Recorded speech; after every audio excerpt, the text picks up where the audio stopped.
All right, good evening, everyone, and thank you for being patient as we work through some technology issues.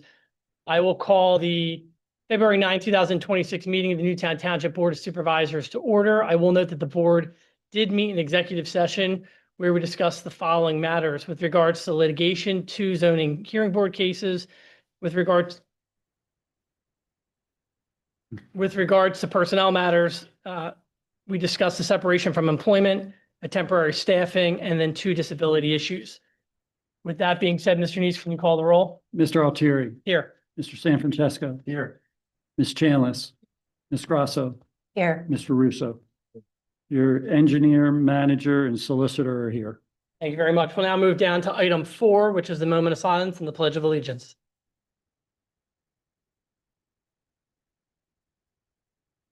And we'll stand for the pledge. I pledge allegiance To the flag of the United States of America and to the republic for which it stands, one nation, under God, indivisible, with liberty and justice for all.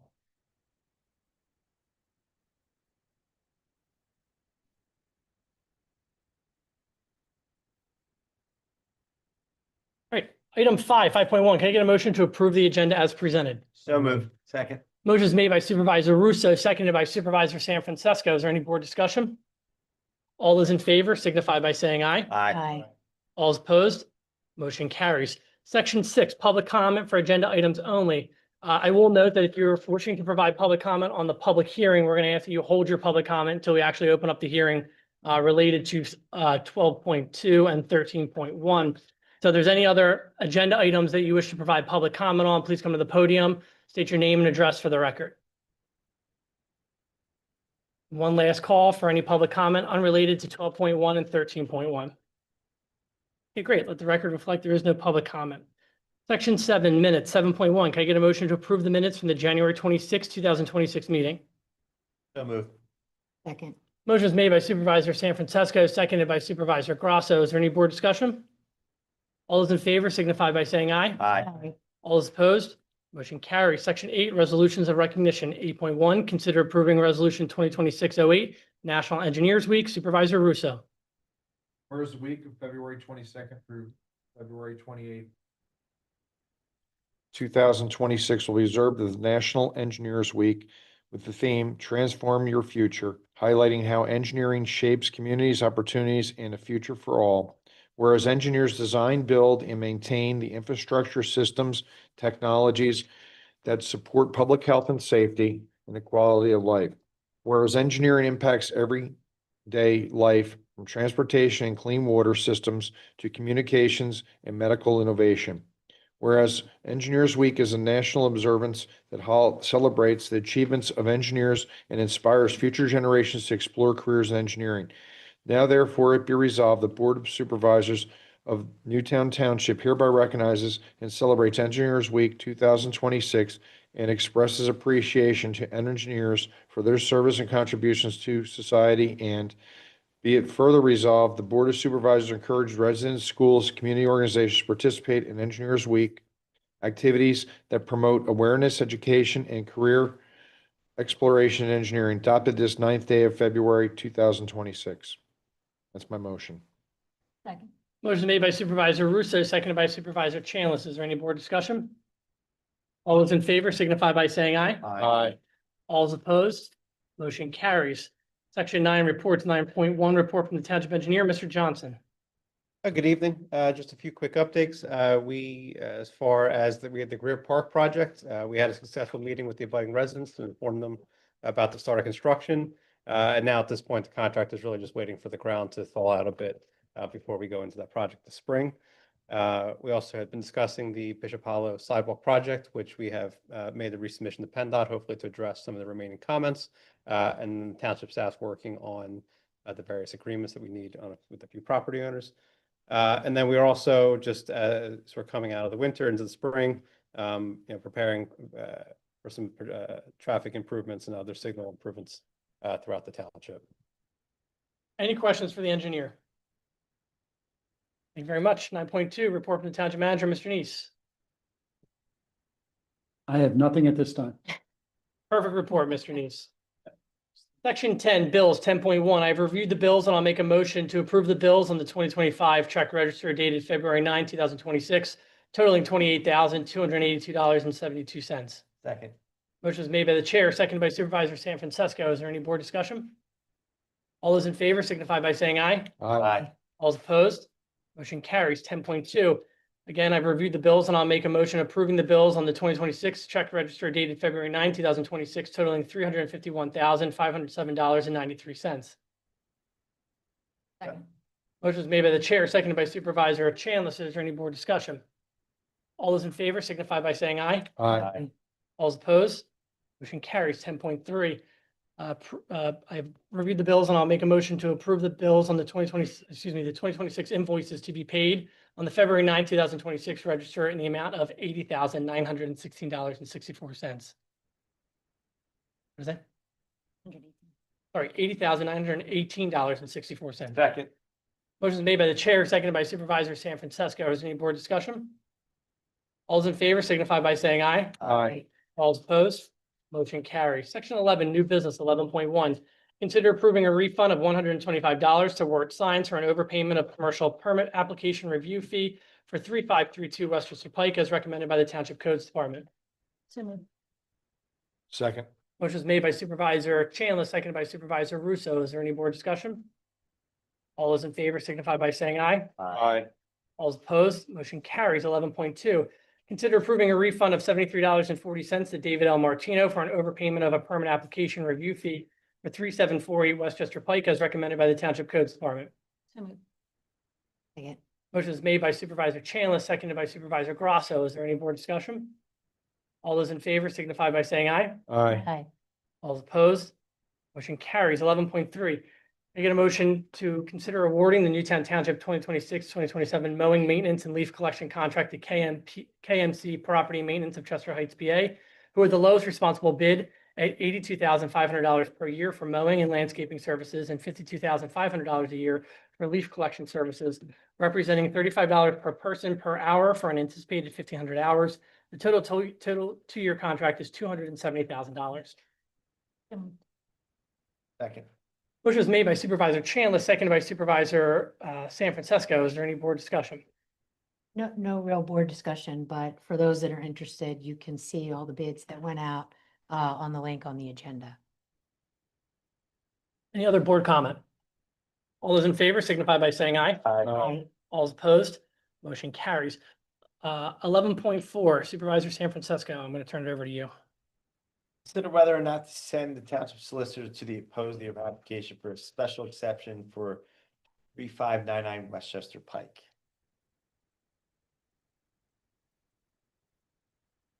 So moved. Second. You're running it. Go. Anybody else? So for board comment, I'll just note that I have to. I know you've agreed yourself. I gotta recuse myself from 11.4. My firm is not involved in this, but has represented the applicant in other matters. I would just say as a board comment for this one, if we're considering whether or not to send the township solicitor, would the township solicitor provide a little bit of information on this one?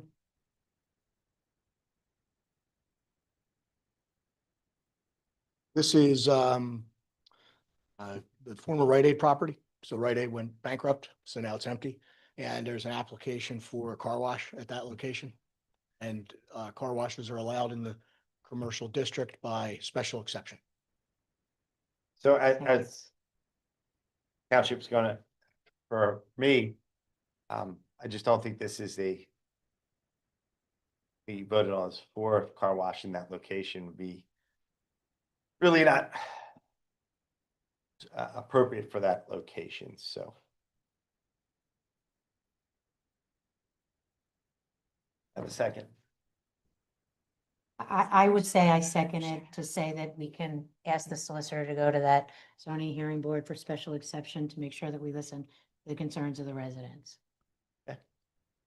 Yeah, I mean, I agree. I do think we would send him and, I mean, my personal opinion, unless I'm missing something, is that we did a lot for traffic calming and trying to make that circle walkable and I'm not sure this fits with that character, so in favor of this.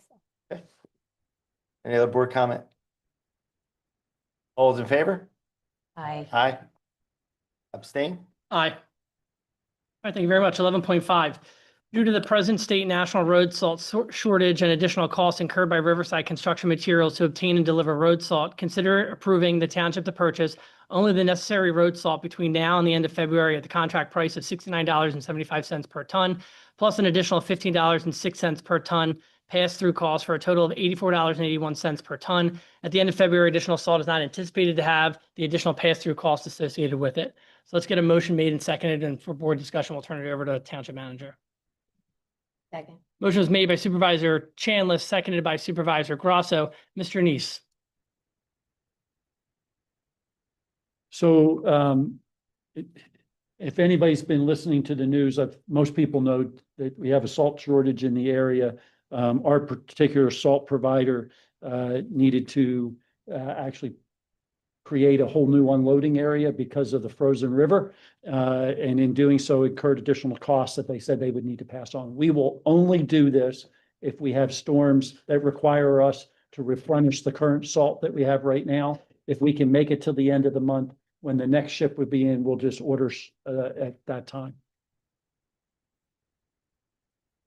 Any other board comment or questions for the Township Manager? All those in favor signify by saying aye. Aye. All those opposed, motion carries. 11.6, consider an employment action related to employee 1049. Move. Second. Motion was made by Supervisor San Francisco, seconded by Supervisor Russo. All those in favor signify by saying aye. Aye. All those opposed, motion carries. Yeah, I figured you Yeah. wanted me to expand on that. Well, make the motion to terminate employment. Okay, so Desiree, we're going to strike that, and 11.6 will say to consider termination action related to employee 1049. All right, now who made that original motion? I did. Supervisor San Francisco, who seconded it? Russo. So do you guys both fine with that change in language? And we'll just do another vote. All those in favor signify by saying aye for termination. All those opposed, motion carries. 11.7, can I get a motion approving the staff recommendation to engage the professional services of SOS Group at a rate of $162.50 per hour to assist the township in completing the outstanding audits and establish a model for third-party assistance in future years, authorizing the township manager to sign all required documents related to the engagement of SOS Group. So moved. Second. Motion is made by Supervisor Chandler, seconded by Supervisor Grasso. Is there any board discussion? All those in favor signify by saying aye. Aye. All those opposed, motion carries. 11.8, consider approving the staff recommendation to engage professional services of a temp agency at a rate of not to exceed $80 per hour to provide additional senior accounting services for a period up to 4 months, authorizing the township manager to sign all required documents related to the engagement of the temp agency. So moved. Second. Motion is made by Supervisor Chandler, seconded by Supervisor Grasso. Is there any board discussion? All those in favor signify by saying aye. Aye. All those opposed, motion carries. You ready? All right, I will now note that it is 7:22 on Monday, February 9th, 2026. We are going to move down to section 12, public hearing 12.1, which is the hearing to consider ordinance 2026-01, an ordinance to amend the code of the Township of Newtown, Chapter 172, zoning, Article 1, terminology, to add new definitions and to add a zoning classification section entitled Campus Boulevard Redevelopment District, a mixed-use district to include existing uses permitted by conditional use under Article 1914 XIX 14, I guess, SU1 special use district, as well as adding uses permitted by conditional use, including but not limited to age-restricted residential community, assisted living facility, educational, entertainment, restaurant, outpatient surgery center, micro hospital, and indoor public storage and public uses, as well as adding and modifying applicable regulations, including but not limited to density, height, buffer, and off-street parking requirements, and reclassifying certain properties into the new district. So before we get into the actual public hearing, we're going to do kind of two things here. First thing I'm going to do is I'm going to kind of lay, I guess, an overview so everybody understands where we are, how we got to where we are, and what we're discussing tonight. I'll then turn it over to our township solicitor to go into a higher level overview of the ordinance itself. and then we'll turn it over to the public comment aspect of it. Couple of things to remember. Tonight, there is 0 land development occurring tonight. All this is the rezoning of the 90 acres over what is known as Campus Boulevard. So kind of telling everybody how we got to where we are today. If you look at the township today, two the largest areas inside the township that there are no development on, or that there is no development proposed for right now, are in what's called our SU1 and SU2 zoning districts. To put that into perspective, some of the SU1 and SU2 zoning districts are the space between Mastardies and Campus Boulevard, Old Masters Golf Course, Campus Boulevard, the entire corporate campus right there, and then also the space of land that is in between Sunrise and the Suburban Swim Club. A few years ago, about 3 years ago, the Board of Supervisors felt that there was enough development that has occurred when the new board kind of started taking over. So what we did was we removed a housing classification, R5 residential housing for the elderly, that was originally in the SU1 zoning district. Campus Boulevard is zoned SU2. The uses permitted in the SU2 zoning district are office, and really kind of just limited to office. But there's a section in there that says any other uses permitted under the SU1 zoning district. And in the SU1 zoning district, it allowed for R5 residential housing for the elderly. The township wanted to start moving away from allowing more and more apartments to be proliferated in the township. We already allow for the uses to be anywhere else. And so it's in our justifiable right to remove that zoning classification in there. When you change a zoning ordinance as a Board of Supervisors, the one thing that we're required to do is to provide notice to every property owner that's in the zoning district that's going to be affected, as well as a radius, which I think is like 200, 300 feet, 600 feet of the affected area. So when we decided to remove more residential housing in the SU1 zoning district and SU2 zoning district, all those property owners in the SU2 and SU1 zoning districts got notified. And what they did was they filed applications to vest under the old ordinance before the new ordinance came into effect. So put another way, they filed over, there's 3 conditional use applications pending for over 500 residential units that are currently pending before the Board of Supervisors. So again, over 500 residential units. They filed that so that they could take advantage of the existing ordinance before the new one came online. They vested. You're allowed to do that for up to 5 years before the board takes action once you receive that notice. So after those applications were filed by various developers, the board decided to look at the Campus Boulevard area in a holistic approach. What can we do to not have piecemeal zoning, to not have 500 additional residential units, which we know the public doesn't want, neither does this board. So we started expanding what we could do for the entire Campus Boulevard area. If you look at the zoning ordinance that we have before us tonight, it's called the Campus Boulevard Redevelopment District, and it's broken up into 2 subcategories. Campus Boulevard East, essentially, which is everything where Nell and the Heights is, and then Campus Boulevard West, which is Garrett Williamson and somewhat of a piece of Florida Park. The way that the ordinance is drafted this evening is that residential uses would continue to stay on the residential side where the Heights are, where Newtown Edgemont Little League are. And what we did was we expanded the buffering, meaning the space in between the districts, how much buffering, whether it's vegetative, setbacks, so on and so forth, to accommodate as much as we could those residential districts as well as for Nell. We did the same thing in the Campus Boulevard West zoning district to ensure that any sort of uses that are potentially constructed in there, that we're protecting those residential neighborhoods as well as the Garrett Williamson Foundation, or the Garrett Williamson property, I should say. Tonight is just the rezoning. Anything that gets approved tonight, if it does get approved, does not mean that shovels are in the ground tomorrow. There is still a full land development and subdivision process, full land development process that would take place for any applicant which wishes to develop under this new ordinance.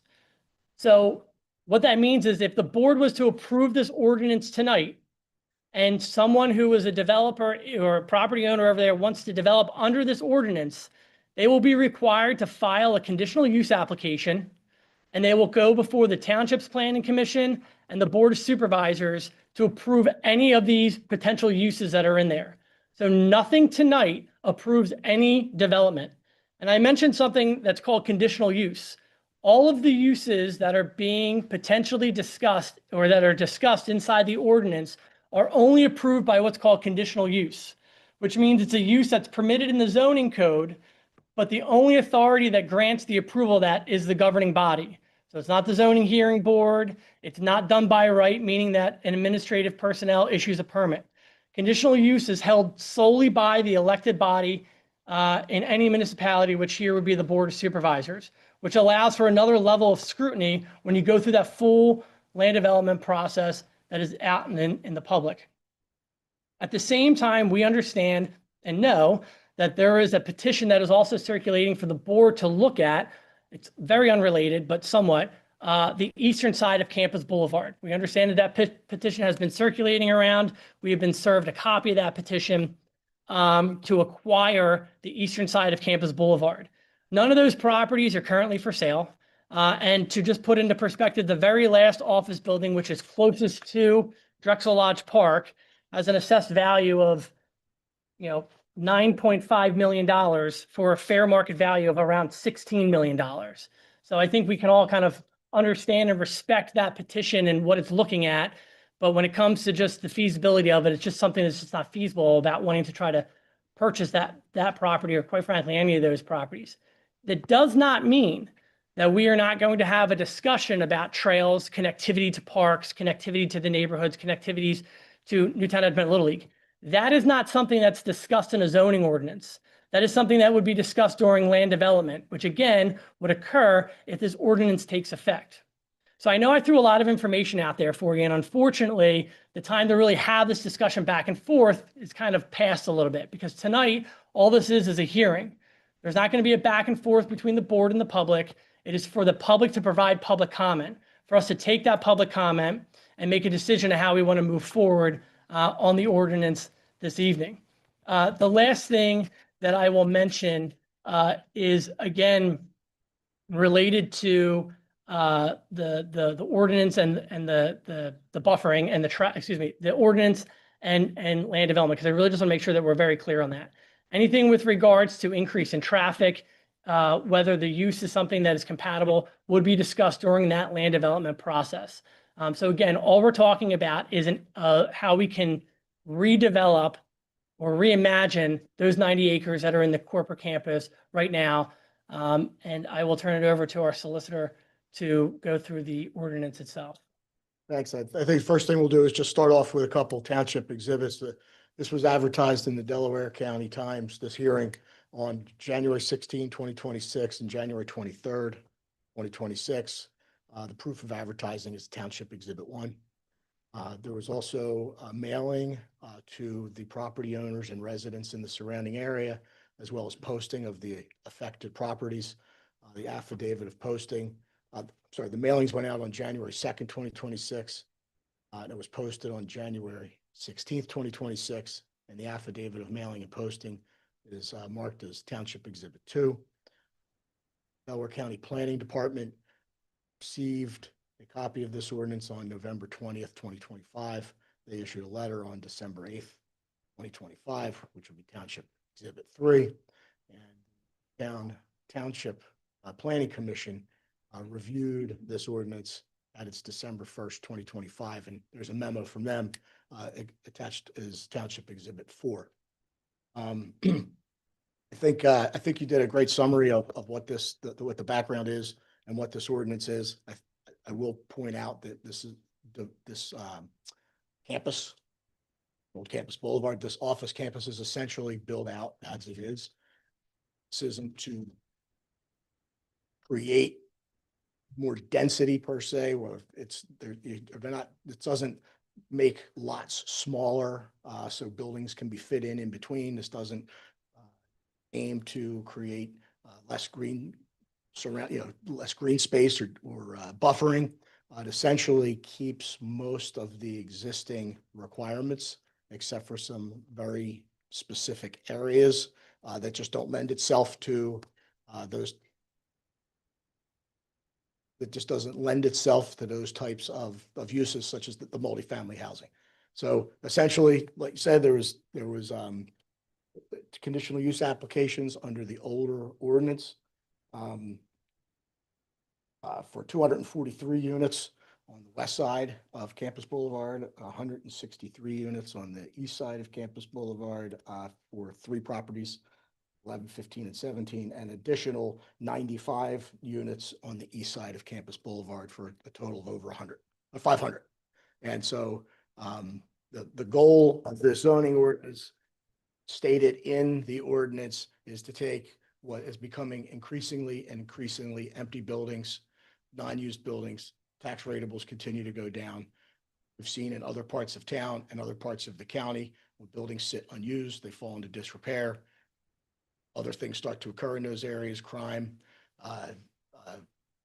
just people hanging out where they shouldn't be hanging out.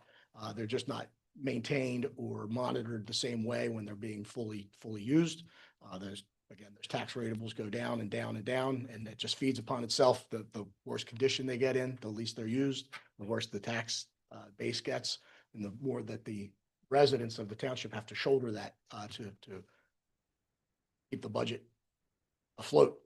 And so this is a recognition that office has changed. None of these uses, again, there's no specific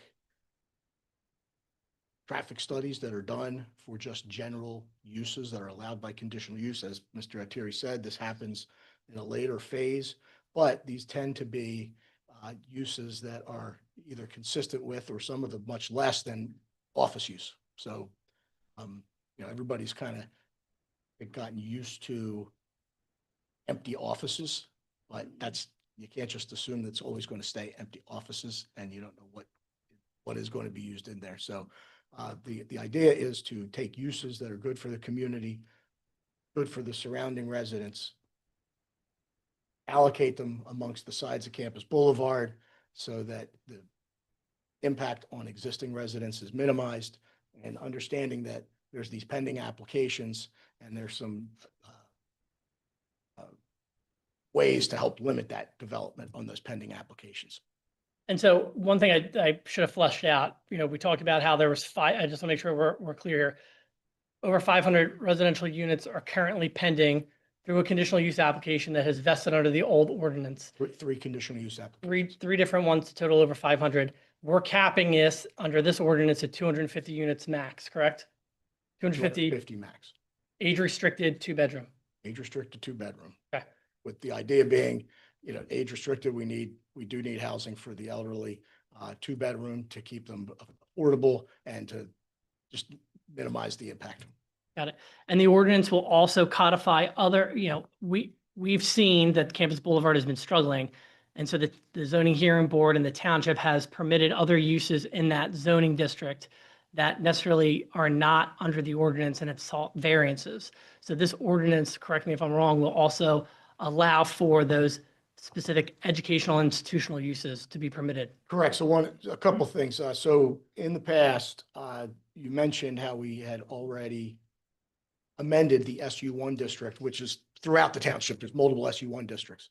This is not for all the SU1 districts. This is just particular to this roughly 100 acres of Campus Boulevard. It's a redevelopment district. In the past, there were applications for educational uses, and there were exceptions built into the SU1, incorporating other areas of the code that arguably, I think more than arguably, it was worded very broadly. It essentially said any nonprofit use is allowed, which is a very, very broad category. So somebody came in with a educational use, and the township did not fight that and try to fight over the word any nonprofit use and what that means. But we allowed that application. It was a school, and it's worked very well. I don't think we've never had a complaint about that school being back there. It seems to be consistent with the similar uses in the area. So it's worked very well. So we closed that loophole in the SU1 even before we removed residential uses in SU1. We closed that loophole, but that that was an existing use. So sometime in the future, after we closed that loophole, another school came in, I remember Chrome Institute, and they couldn't come in under, well, I don't think they're nonprofit anyway, but we just don't allow educational uses, but they went and sought a variance at the zoning hearing board, and they obtained a variance to be able to open up as an educational facility, even though that's not one of the specifically listed things. Again, I don't think anybody's ever had a problem or a complaint, and it's worked. And so these educational uses seem to be working great. So educational uses is one of the things that was added. So instead of people having to come in and try to fight for a variance, they could come in by conditional use. So with reasonable controls and review by the township, get authority to use educational in that district. And the Delaware County Planning Commission has reviewed this, They did review. and they only had one comment, which was related to the age restricted. Yeah, there was a concern raised of the legality of restricting ages. One of the things we say is, no residents under the age of 18, right? And so there's, under the Fair Housing Act, can't just discriminate against people with families, but there is exceptions for limiting ages for housing for the elderly ones, 55 or older, or 63 and older. And the Planning Commission for And Delaware, I mean, there's other requirements, but I mean, that's what the ordinance says. You got to comply with the Fair Housing Act. and the Planning Commission for Delaware County did not reject this application, correct?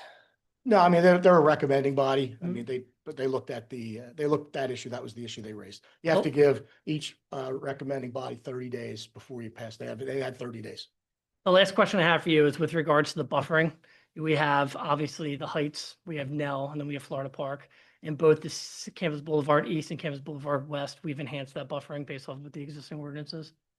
Well, the buffering for existing uses is essentially stayed the same, but there is a component in the east that allows for this multifamily housing of up to 250 units, and that increased the buffering. Perfect. Because those buildings actually get knocked, if somebody's going to do that, essentially, they're going to have to knock down buildings and rebuild. Yeah. And so they have flexibility. Okay. Does the board have any questions for the solicitor before we move it over to public comment? All right. So what we'll ask is for each person to come up to the podium, state your name and address for the record. One thing that we would ask is that anything that's, let's be cognizant of all of our time, so nothing repetitive essentially, right? If you have a comment with regards to the petition that has been circulating, we kind of ask that stay for general public comments. It's not related to the actual hearing itself on the ordinance. And so we'll turn it over and start the hearing for public comment. When you say the petition, you're talking about for this purchasing buildings and making them open space. Correct. Which is either a property rights, like a condemnation or purchase agreement, not related to plan. Correct. And Mr. Bruno, before you go, we do have a court stenographer. This is a legal proceeding. So when you come up and state your name, if you can also spell your name, be clear with your address, and then we'll take it from there. Joseph Bruno, Bruno, 116 Stony Brook Boulevard, Newtown Square, Pennsylvania, 19073, USA. You're good. Okay, board. I'm going to start out with just a few notes. I believe this Campus Boulevard rezoning is not in the best interest of the township. I'll repeat it. This rezoning is not in the best interest of the township. This is a residential neighborhood. I live in the second house from Campus Boulevard. I can't imagine anything other than what's there. I can't live with anything other than what's there. I don't live on the other side of the development. I live right there. I'm in Newtown Square approximately 40 years. And I, again, have watched the township grow and excel in different areas. But this one item I do not agree with. I would love it to be an open space. I know Brumo went through something with Don Guinella, and that was fought, and it's going to be a big open space. Again, I asked the board to not rezone Campus Boulevard, to vote no, keep it as an open space. I can't imagine having an entertainment center, a restaurant, like what we have on Westchester Pike, that other development, where Ruth Chris and everything is there, right on the corner of my street, okay? I can't imagine all of this going on with the baseball field and all the young children that are all about in the summertime with all this additional restaurants and micro hospitals and indoor public storage, people coming and going, the increased traffic would be tremendous right in that area. I understand, and I think, and I say this because I have firsthand knowledge that those properties are not listed for lease. They are not actively leasing them. The owners of those properties are trying to scam and double or triple the amount of money that they can get to sell them. I think it's inappropriate. I don't like it. And they are not being listed and they're not for sale. And I have firsthand knowledge of somebody trying to buy one of those buildings that says, what are you talking about? It's not for sale. And there's signs that say for lease and for sale. Do not rezone Campus Boulevard. Let it go. Let them lease it. Let's keep it the way it was and what it was, the purpose therefore. There are buildings that are being used there, that are in use. Just keep it. Vote no. Thank you for your time.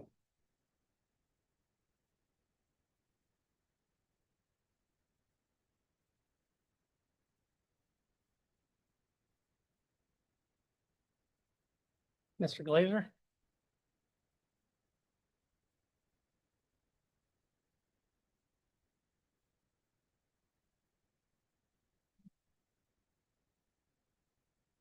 Good evening, Nathan, Nathan, Glazer, Glazer, 3538 Cayley Road, Newtown Square.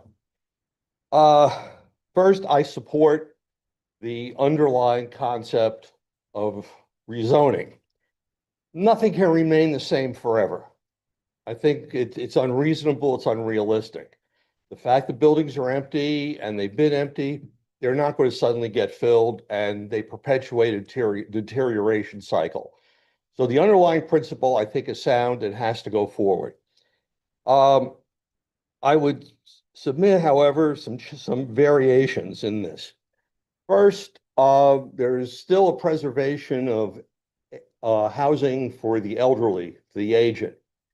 Newtown Square abounds in the creaky and the leaky. We are a very old community. We need more young people in this community if we're going to thrive into the future. Institutions here, Little League, the fire company and so forth, they thrive and they exist only when you have a steady influx of young, healthy, energetic people.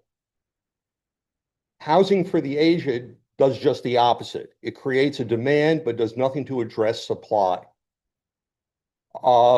If a developer were willing to create in some fashion housing that would work, say, for a two-income couple in their 20s who are starting out, I think that's a good thing. I think that was part of the success of this town in the 1960s and the 1970s. When my parents moved here in 65, I grew up here. This town was thriving, it was expanding, it was growing in a healthy way because it had that demographic balance. This tilts things again in the same direction. You know, I'm not against housing for the old people. I'm an old person. I will need housing, obviously, but I see a much bigger picture from a standpoint of government policy. What should we be doing? I don't think this is it. The second point I want to bring up is going to be an unpopular one, and I do it purposely because I love the unpopular. One of the number one problems we have in this town is traffic and parking, traffic particularly, and everybody complains about it. And most of us, I think, have learned that you cannot expand a road, you can't build out of it. You need a way to divert people into other means of transportation. The redevelopment of this area offers a unique opportunity, and this has been done in other towns, State College, Pennsylvania being the one with which I'm most familiar. is that there's already a SEPTA route that goes into the business park. If we were to include in this, now I'm emphasizing here, include as a permitted use. I'm not saying it has to happen. I'm not saying who will do it, but as a permitted use to develop some type of a parking center, parking structure, which could intersect with bus routes. So then people who commute to Philadelphia, Westchester, whatever, would have a point of nexus where they could take their car, dump it, in effect, use public transit to get to other locations. Their cars come off the road and we have less traffic. Everybody wants less traffic, but nobody wants to do anything about less traffic because nobody wants to change their basic behavior with respect to cars. So I'm suggesting that one of the permitted uses here should be a way to construct something. Again, I'm leaving it wide open because I don't pretend to have the answer, but to have the ability at some future date to create a parking structure where people, instead of driving up and down the road, could go to one point, leave their car. And this would be particularly beneficial because we are a town of cross traffic. Most of the traffic here comes from the western suburbs, the Willstown area, the Goshen area, and it drives through here to get someplace else. Now imagine if that traffic was short-circuited. Instead of coming through town, it was stopping out at the edge of town, cars being dumped there, parked there, a little kinder, and then using SEPTA or similar type facilities, people were then going about their business. Suddenly we have less traffic, the town has better air quality, everything is better. But it starts with the imagination, the willingness to say, yeah, we should include this. And I think throughout generations of the boards of supervisor, there's been no willingness to use imagination. People are scared to death when you talk about this because they know, well, nobody likes it, nobody wants to see it. Well, nobody likes to see a sewage treatment plant yet. If there was not one, imagine how people would feel. So I would ask you to include that within the scope of what you're considering. Conceptually, I agree with it. The age part, I think you could do better.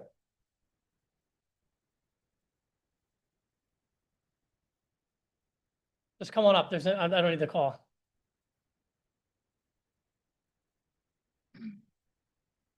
Good evening, Paul Seligson, 4727 Mill Hollow Lane, Seligson. S like, you got it? No. Okay, S like Sam, Eligson. So first of all, I want to thank you very much for having this hearing. You know, we've all been watching Campus Drive, Campus Boulevard become sort of a ghost town. And before it becomes a real ghost alley, I appreciate that you guys are thinking about something, the next phase, and what's going to happen next. And now I'd like to talk to you as chairman of Newtown Square and Bloom. So for Newtown Square and Bloom, we're very concerned and we really are hopeful that the connectivity and the pedestrian connectivity advances. And if you can visualize a way of an easement that could go from the back of Drexel Lodge Park over to Gable Park, something like that, we would be very grateful.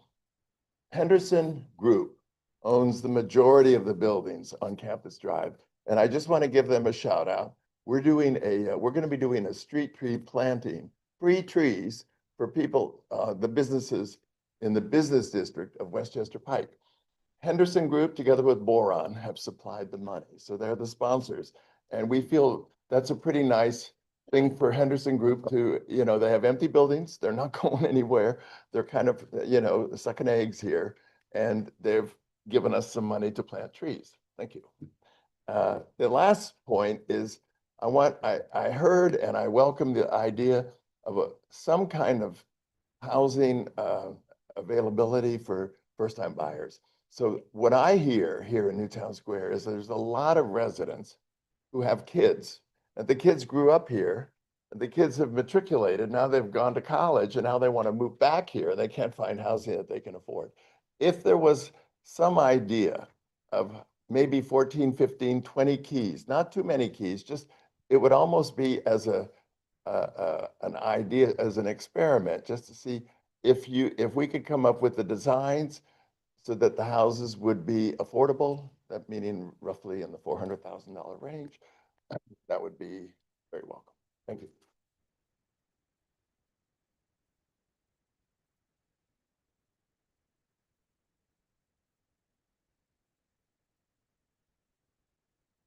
My name is Davis Menya, Davis Menya, Menya,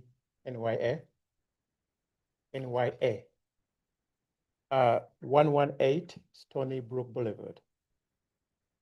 Good evening, members of the council. Thank you for the opportunity to speak. I'm here to respectfully oppose this rezoning ordinance as it is currently written. My concern is not about stopping growth and progress.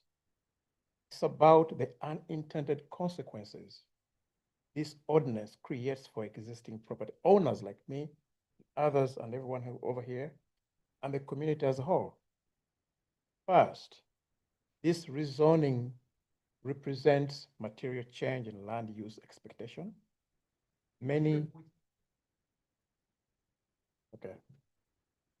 First, this rezoning represents a material change in land use expectation.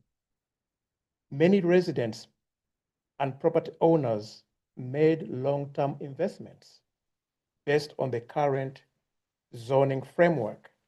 Altering that framework without sufficient safeguards undermines the predictability and stability which this zoning is meant to provide. Second, the zoning lacks clear implementation boundaries. As written, it opens the door to uses, utensilities that may technically comply, but never contemplated when surrounding infrastructure, traffic patterns, and neighborhood character were established. The gap creates uncertainty and conflict down the line. Third, there's not been enough time or engagement to fully evaluate long-term impacts, particularly the effects of density, parking, quality of life. Once zoning changes are enacted, reversing them is extremely difficult. I want to be clear, I'm not opposed to, for the sake of oppositions, just for the sake of being opposing. It is a request for the council to be diligent because it does affect us in the long run. What should we do if we are raising new families? What expectation should they have? I respectfully ask you the council to table this ordinance and allow additional review, clearer standards, and meaningful stakeholder input before moving forward. This is not about saying no to progress. It's about getting it right. That's why I think right now, as the ordinance stands, is not in the best interest of the township. Thank you for your time.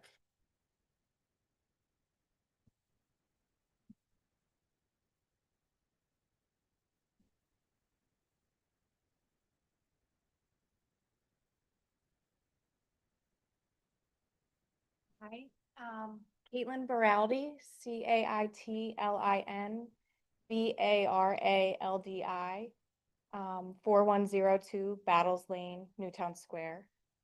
I didn't prepare anything, so I'm going to speak extemporaneously.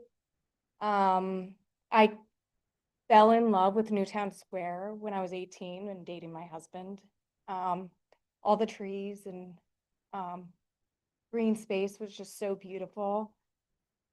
Since we've moved back and the DuPont property was developed and Ellis Preserve was developed, it's drastically changed.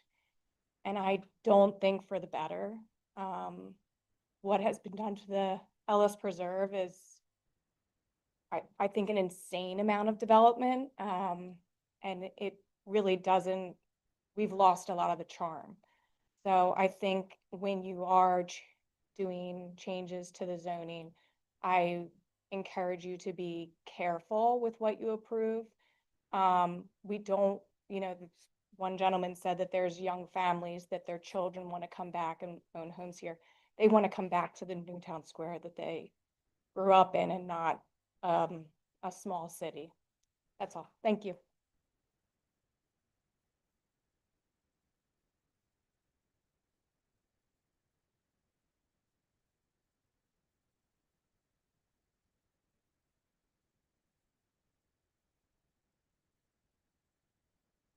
My name is Robert Wenner, Wenner.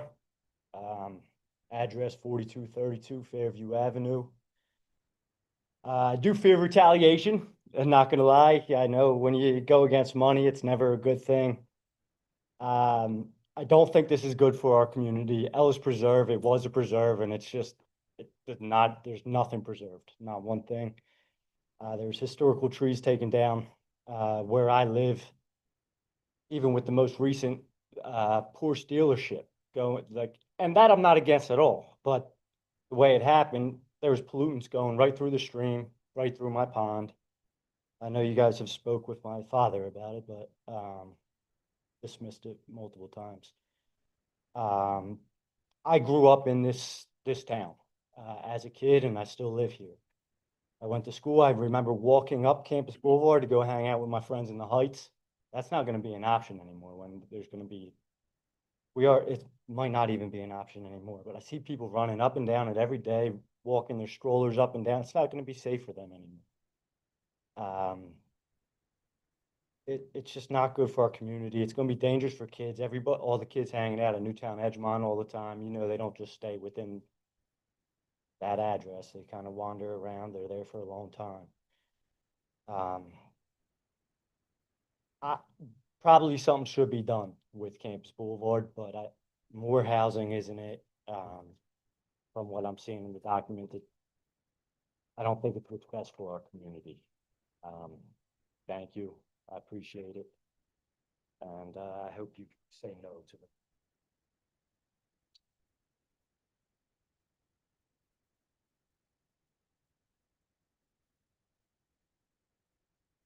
How are you? My name's Michael Rossi, Rosci, and address 20 Mary Jane Lane, Square, PA, 9073.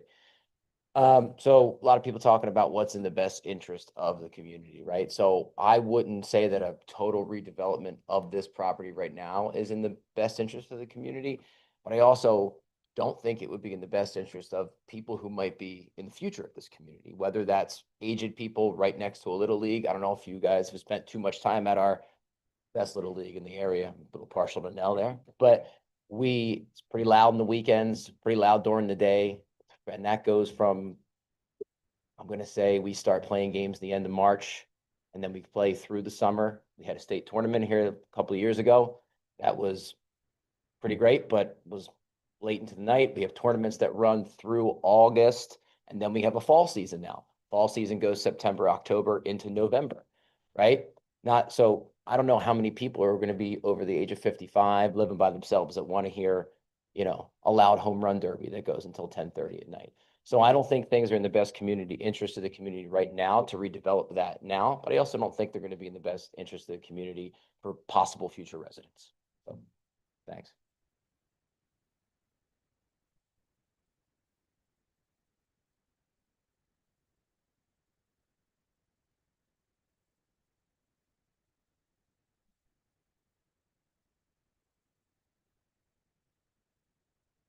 How's it going?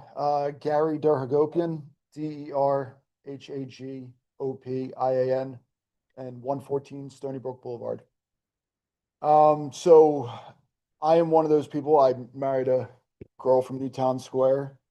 We got married in Ellis Preserve, and that's one thing I've heard a lot of people talk about tonight is Ellis Preserve. I can say within the 7-8 years, maybe, we've been married. It is a completely different environment now.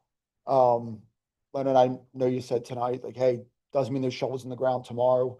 It could be 10 years from now, 15 years from now, but let's be honest, 10, 15 years from now, this may not be the board that's sitting here, right? You guys may not be the ones making that decision.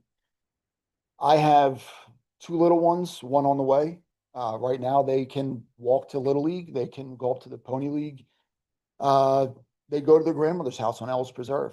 We ride bikes, we walk, I think there's sidewalks coming in, which I love. It's got a small town feel to it, which is why I was okay moving from Jersey to Newtown Square. One thing I will say is I'm ultimately concerned about my kids' safety. Those people fly down our street nonstop. I mean, there's been a few times I've almost been hit by a car, just getting my mail. Now, I understand it's empty for the most part. There are some buildings in there, I think 2 or 3 that are fully leased out. But it's too much, and it's the type of building. And again, it may not have any intention on being a micro hospital, a surgery center, a 24/7 indoor parking or public storage facility. I work in the healthcare space. What I will say is a micro hospital is a 24/7 facility. An ASC, I get in there at 5 a.m. and I leave when cases are done around 5, 6 o'clock at night. Now they can still be there till 7, 8 o'clock at night. Indoor public storage, 24/7. You got a PIN code, people are there 24/7. So right now, when people are going to work around 8, 9 in the morning, they leave around 5 o'clock, which means anytime I'm home with my kids, that place is empty. It makes it feel a little quieter and more homey. Weekends, it's empty. So if I want to go nail, watch baseball, take my kids to their games, whatever it is, it's safe. My issue with what you guys are proposing here, and again, you may have no intention on making it a micro hospital, but 15 years from now, someone else could decide that's a great idea. And that's what I have an issue with. It's not so much we have to maybe make some changes so we can fill those buildings. Great, let's go for it.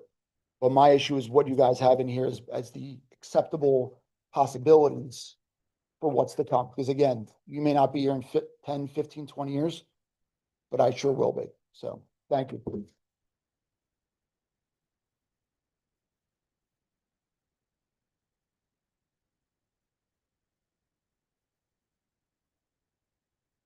Hi, my name is Kim Shahikian, Shahikian, 705 Ellis Avenue down here. I live on Ellis and over the last 35 years have seen tremendous traffic come in many different ways. It is a very different street than when I came in. And one of the things I still oppose is the sidewalks. But I was told that this was to make our community more walkable. We wanted to bring a connection from the Pike to Bishop Hollow and make it more walkable.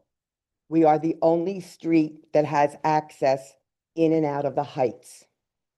I truly believe that if you bring any type of new business to the corporate center, it is going to bring traffic that is going to do the exact reverse. We will not be walkable. We get a lot of children going to the Nell, to the library, to the police station, to the park, up and down Ellis to visit family, whatnot. They come across Bishop Hollow, which is getting more and more dangerous, to get to the Nell Field. I know that there are people that have opened up their backyards from Mary Jane and behind Gentili's for these kids to walk. They are not going to be able to get across Bishop Hollow.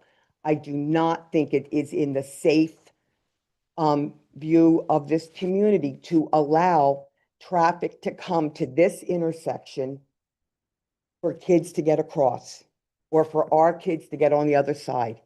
The speed bumps have not made a difference. So be aware, the traffic is there, the speed is there, the volume is there. We can't get in and out of the Heights. You bring this out, we're done. I invite any of you to come to either one of our corners at 4 o'clock in the afternoon and try to get out. Don't even think about going left. Please consider us on Ellis. Thanks.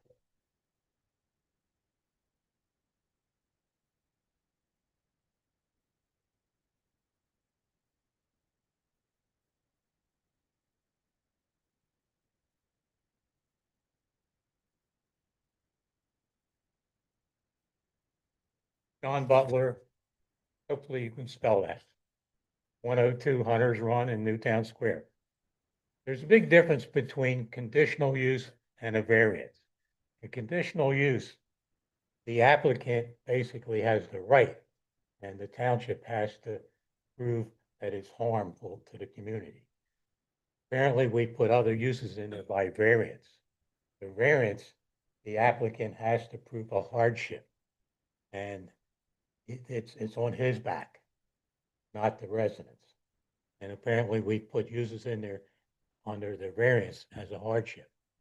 And I just think you're putting too many uses there that the community is going to have to fight the developers because they're in charge now. Once you put that use in there, it's very difficult to stop it. And I just, and there's just too many of them there. And the idea is, quote, to get income, real estate taxes. Who's to say the micro hospital isn't going to be nonprofit? You're not going to get any money there. Now there's one renter down there. He's on the second floor of one of these office buildings. He's very concerned if he can stay there because the bottom floor is empty. Now, the first resident talked about they're not actively trying to rent. Now, are they all holding out to knock the buildings down to something that they think is more valuable? And I don't think we've really marketed it. You have SAP over there. You could get more people doing computer stuff. You have the hospital there. You could expand the hospital uses into these buildings. But if they're not actually trying to rent and hoping for this change, you know, you're just feeding into them. And there's just too many uses right now. I have real concern about cannabis. You know, it's not stated there, but you could have a cannabis shop down there now. I'm concerned. Rite Aid is a perfect example. In Jersey, they're moving into those buildings. And I think that's going to happen. In the next year, we're going to have cannabis in the state. We already have a medical marijuana store here. I don't think most people know. And I just, you know, we're just changing the community. And the idea of talking the younger, it's nice to have housing for younger, but the schools are filled up. Mr. We're in Butler, can you temporary just, buildings Mr. now. Butler, can you just keep addressing us? You're Okay. supposed to address us. All right. But, you know, there is a problem with capacity of schools too. And I don't think the schools have been involved in looking at this. And my understanding is the EAC looked at this development and had come up with a plan some time ago. And I don't think that's been presented here. And we're doing a comprehensive plan. Now we've hired professionals. Have they looked at this to come up with a plan other than just throw this out here? And when there's a chance that you could put more restrictions if they want to build something that they have to provide more open space, the park and stuff as part of the zoning change. I don't think we have in this township. But I just think it's too much this time, and I think there hasn't really been public input because it's been going on for 2 years, and I think this is the first time it's been really talked about in public. And I think, you know, let's put it off. Talk to comprehensive plan people, look at the EAC plan that they had there, and take another look at it.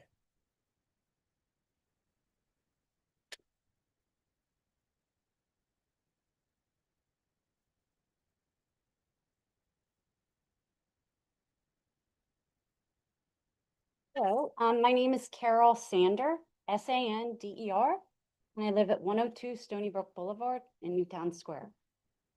I just wanted to clarify something when you were explaining the current situation. There was 3 applicants that proposed putting 501 units on what's basically 53.3 acres of the 90 acres. Is that right? So Ms. Sander, this is just public comment. I'm just trying to understand like what, and now you're proposing 250 units on 16 acres. And so that seems like that would be a big traffic difference because you freed up 36 acres to be developed for these other items.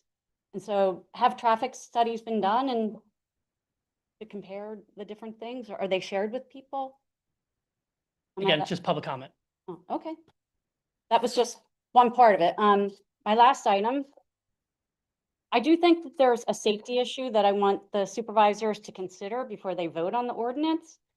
On the east side that you've proposed, where the walkways will be, there's several unrelated property owners, and since they have separate ownerships, their plans to build will not be coordinated. So for the walkways, this is going to be a piecemeal approach, and that will leave the township and the residents with sidewalks that lead to nowhere. And it creates an unsafe walking environment for anyone on Campus Boulevard.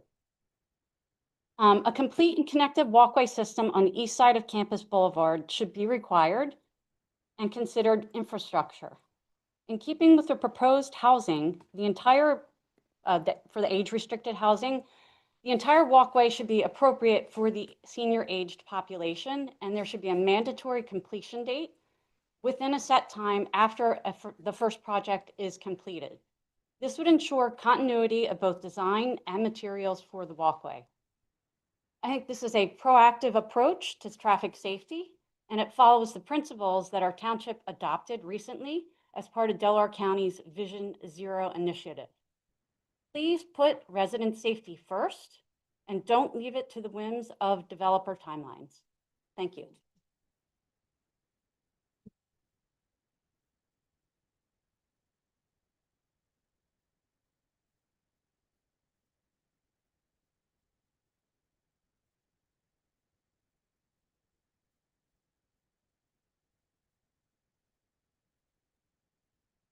Hello and thank you. My name is Johnny Shaw. I live at 30 Hickory Lane. Sorry, SHAW. Thank you.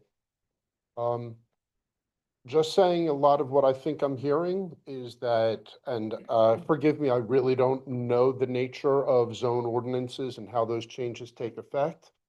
But it seems like a lot of concern might be that this proposal right here seems rather unlimited and kind of puts some risk in toward this type of building where the needs or the interests of developers could take precedence over the needs of the community.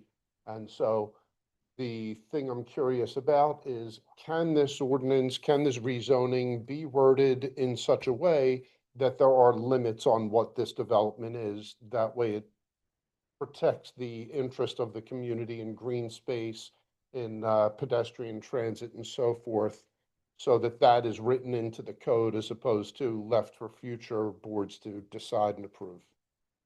Thank you.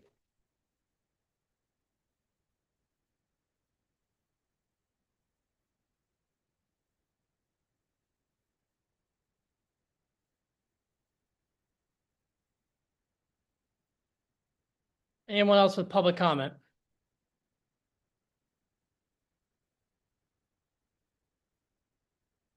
Hi, my name is Nina, N-I-N-A, Derhagopian, D-E-R-H-A-G-O-P-I-A-N, 114 Stony Brook Boulevard, Newtown Square. Yeah. Good evening, members of the Board of Supervisors, and thank you for this opportunity to speak. I'm a resident, not only just Newtown Square. I brought my husband from South Jersey over to Newtown Square to raise our children in Newtown Square. So to say this is a huge concern of mine is just the least. So I'm at 114 Stony Brook Boulevard. I'm only the third house in from this new zoning. We are within walking distance of the area that's being considered. My family and I could even just see it from our windows, even the big chrome sign right outside of our master bedroom. We are going to experience this impact on a daily basis. I'm here to respectfully voice my opposition to the proposed rezoning of the 90 acres currently designed as a corporate center into any other facility that would operate potentially 24 hours a day, 7 days a week. My primary concern is that this rezoning is not in the best interest of our community or the surrounding neighborhoods. Under the current corporate center zoning, this area is largely inactive outside of just standard business hours. It's typically quiet before and after our workday and on the weekends. That predictability has made it safe for children in our surrounding neighborhoods to walk or bike through the area to nearby sports fields, the park, the local library, or even to their grandmother's house down the street, allowing families peace of mind about their children's safety. Rezoning this land to allow potentially 24/7 uses such as a micro hospital, storage facilities, restaurants would fundamentally change this entire environment. Continuous activity in large parking areas would raise safety concerns, making it more difficult for children, seniors, and families to safely move through this area. This proposal would also result in increased traffic at all hours, leading to greater congestion, noise, and disruption in what's already currently a calm and predictable part of our neighborhood. In addition, this rezoning would place additional strain on our police and our fire departments, which are already responding to increased demand due to recent housing growth and expansion of businesses in the Ellis Preserve. Adding multiple 24/7 facilities would require more frequent emergency responses, traffic management, and public safety coverage, potentially stretching our resources even further and impacting response time township-wide. Finally, approving this rezoning creates a long-term concern. It would give current and future property owners broad discretion to develop the land under this order. If it's sold in the future, limiting the township's ability to ensure development remains aligned with the community needs and our neighborhood character that we just love so much. That's why we bought houses here. As residents who live here, we walk here, and we are raising our children here. We ask that development decisions reflect how this land is actually used today and how it can impact daily life. Growth should be thoughtful, measured, and centered on the people who call this area home and want it to be home for our children as well. I respectfully urge the board to reconsider and deny any rezoning of the space. Thank you.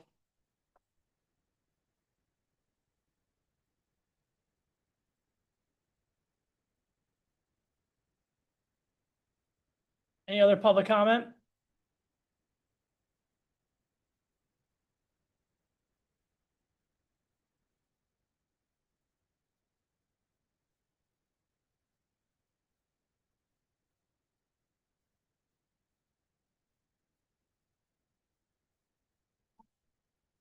My name is Gabrielle Bruno, B as in boy, R-U-N-O. I live at 116 Stony Brook Boulevard in Newtown Square. And I'm the second house in from this rezoning. My question is, what's the rush? Why do we have to push it through tonight? Why can't we take the time to have the discussions? Leonard, you mentioned and you said, unfortunately, we don't have the time for discussions tonight. At least a few people have had questions. You might have answers, certainly. But why must we rush this decision through tonight instead of taking the time to engage the community that candidly feels quite left out of this situation? Why can't we take the time to do some studies on quality of life? I didn't get to do a full study, but I did do some research, and the research is indicating that high-density living and mixed-use districts negatively impact community well-being. It increases psychological stress. It actually increases isolation. And perhaps there's other studies that prove opposite, but why can't we take the time to explore that? Why can't we take the time to look at the crime statistics that are increasing since Ellis Preserve has come into the area? I know that one of this board's main priorities has been preserving open space, has been creating more walkable, beautiful land. When we as a community talk about Ellis Preserve, this board has been quick to recognize that you didn't make those decisions, and you've in many ways been handcuffed to those decisions from the boards before you. So why does it appear that we're rushing this decision in when the community feels that it's not in the best interest of the township? I have a personal story that I think is quite relevant for you all to hear because it directly impacts the situation. About a year ago, I'm a local attorney. I needed office space for my law firm, which is growing. And I called every realtor on that street, every single sign. that says for sale and for lease. Not one realtor returned my call. So there's huge signs saying for sale and for lease. And respectfully, I think probably, I know we all did as a community, believed that they were for sale and for lease. I know that when Henderson bought many of their original properties, there's press releases saying in 2018 the buildings were full. So I understand COVID's come in, but 39% of the workforce still enjoys working in an office space. There's research that shows they like the sociability. Why are we rushing this rezoning? You talked about this isn't the land use development, and I understand that, but the zoning is where we can control what might come in. And this feels like Pandora's box when we have a rezoning that could have nearly open-ended limitations plus variances down the line.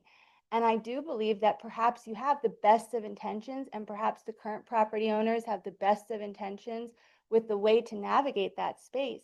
But this zoning is the board's protection of our community for future generations. This is how you can protect and safeguard our community so that in 10, 15, 20 years, there's not a board like you that's saying with Ellis Preserve, we didn't make that decision, we're stuck. Some of the things proposed, like urgent cares, have been tried in this township. About a year and a half, 2 years ago, there was an urgent care right next to Acme in that shopping center. It closed. As a matter of fact, I would like to submit as an exhibit, if I can, your own Newtown Township, Delaware County public meeting slides from this past September. We are in the middle of a 10-year strategic plan, and as you note on slide number 8, this plan is, quote, the legal planning basis for changes to zoning. So right now, we're just developing that plan. The current plan, if my understanding is correct, that we're still under is from 2016 and from 2020, 2024, those ones. Well, if you look further in this exhibit, and it talks about what the current 10-year strategic plan is, when you go to slide 29, the current plan that we're under, one of the main things is preserving and restoring small town character. So the legal basis for rezoning should be centered around preserving and restoring small town character. And under that, it says protecting open space. Furthermore, in the 2020 strategic plan, one of the things is easing traffic congestion and protecting open space. And it appears that adding micro hospitals, urgent cares, assisted living, nursing homes that are going to bring more transient employees isn't in alignment with the strategic plan that we're currently under. In slide 33, part of our strategic plan is encouraging smart growth and thoughtful redevelopment. And it again notes preserving small town character. That's the legal basis that this decision should be made on. Fascinatingly, one of the questions being considered right now for the future on slide 34 is there demand for more age-restricted or age-targeted housing? So if we've hired a consultant company that the township is paying for to make a current 10-year plan, and we're paying them to find out if there's demand for more age-restricted housing, why are we approving a huge ordinance change, drastically changing nearly 100 acres of Newtown Township to something that we don't even know if there's demand for? Again, another question for consideration is what parcels can we explore for open space preservation? If this zoning changes, it's going to be incredibly hard to try to get developers to back off and to see if there's any way for open spaces. So I don't know how I submit this to evidence, but I would like this in evidence for the hearing. It's from your own public meeting, and that's the legal standards that we're under. I will tell you, I'm concerned about the legal standards even for this meeting. As the solicitor mentioned, it was noted in a few places, but the public hearing notices on the properties were put up during a snowstorm with size 10 font, and you have to pull over and stop the car and go take a picture. I don't know if that's effective notice. I think that my biggest concern isn't perhaps your intentions, but that this open-ended ordinance isn't in the best interest of the township to protect the future residents and the future nature of Newtown Township, at least not until we have a new evaluation of what our 10-year strategic plan will be. It seems like we're putting the cart before the horse to make a whole new zoning change and then get the results of what people want. And so I go back to my question, what's the rush? Why do we have to say this ordinance is the end all be all tonight? I believe crime statistics should be studied. Ever since Ellis Preserve, there's been more armed robberies on Westchester Pike. Now, this is 100 acres in the middle of residential communities. The Heights, Hunter's Run, the Springton Point. I know, Len, you're on the other side of Springton Point, but for our houses, it's not very far for a transient employee who doesn't care about Newtown Square to walk across the street and try some doorknobs. As a matter of fact, here's another study that shows that when there's transient, this is from the U.S. Department of Justice, transient crowding and crime. The more strangers that are in an area, the more crime. So you're going to have more burglary, more larceny. I just am really concerned, and I don't know what the rush is. And finally, I'd be curious to know what percentage of property owners are really in favor of this change.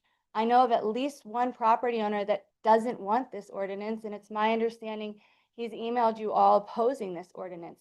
The Henderson Group asked to buy his property, and he declined because he wants to keep the character it is. His building is at 100% capacity. The building next to him is at 100% capacity.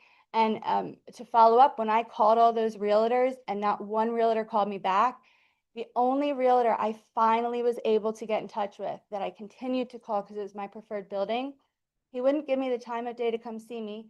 I finally was able to get his associate to come and show me the building. And upon showing me the building, I asked the associate and I said, I'd be interested in leasing to purchase or in purchasing the building. I intend to grow. And he looked at me and he didn't say price. He didn't say anything except for, I can't understand why so many people are asking to buy these buildings.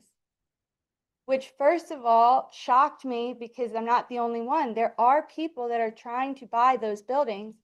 And I said, well, you have a for sale sign next to the building. And he looked kind of dumbfounded. And he followed up with, well, the buildings aren't for sale.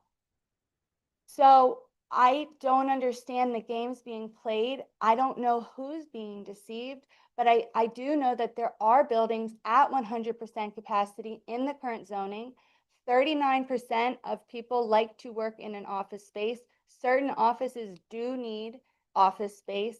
And I'm concerned that that open-ended ordinance is just way, way, way too broad. Why not plan more focused? Maybe we could do educational, put all kindergarten and first grade classes in there and take them out of the schools so the schools are less crowded. But why not figure out a plan and then zone for that plan instead of saying it could be anything? It could be anything, and we'll have to deal with that at the land use, which I just learned the conditional use is harder to stop. So let me just make sure, I think I've covered it all, and I appreciate your time. The quality of life, the crime statistics, the strategic plan is our legal basis. The property owners oppose this. They're not being marketed and sold in good faith. This is about the future, not about the current. And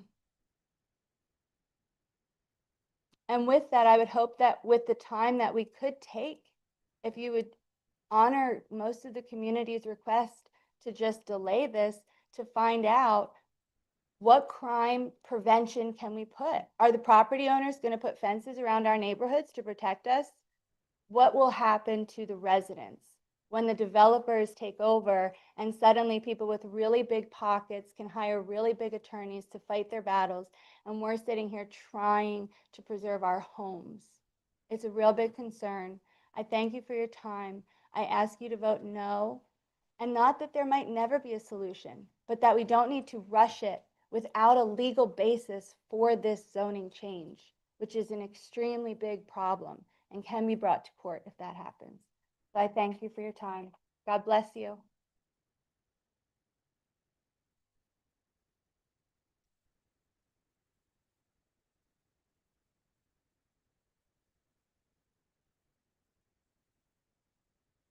Anyone else? You can do it in regular public comment. Anyone else? All right, we're gonna take a 5-minute break. Thank you, everyone.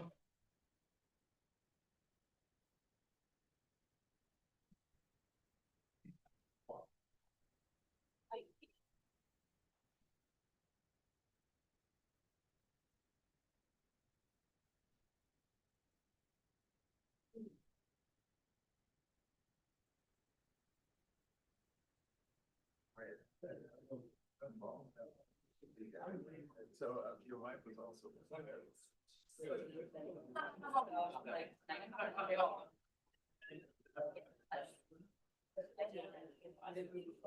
So, you know,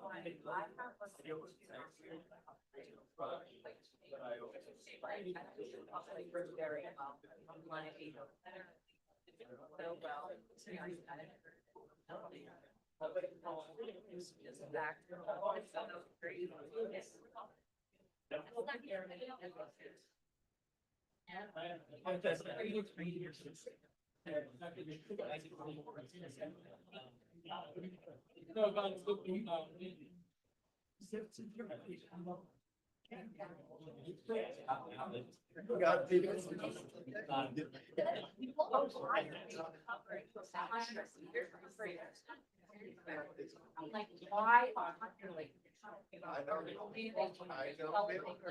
one side, unless they're doing some kind of builder that they're trying to set up and look at the land, probably would, yeah.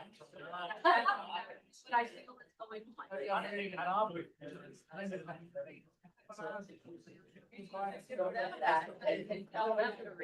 because honestly, that's how.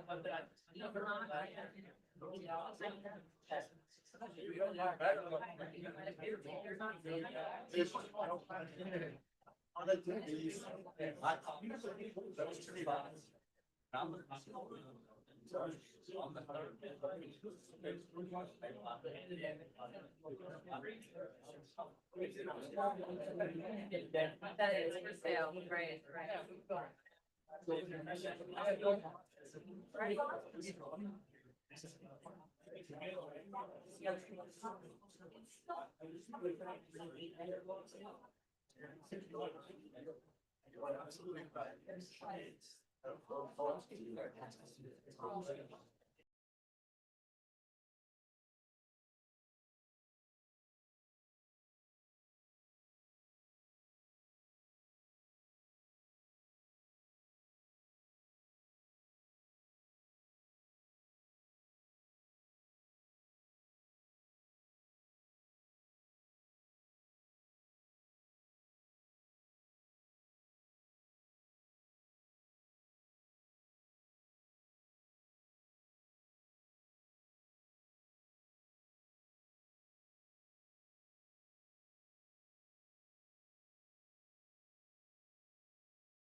Sorry.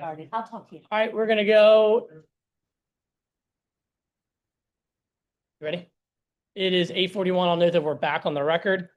So public comment has commenced with regard to the public hearing. And we will turn it over to, we'll go down the line with regard to supervisors who might have any comment that they wish to provide, and then we'll turn it over to next steps. I'll start to my right, Supervisor Russo.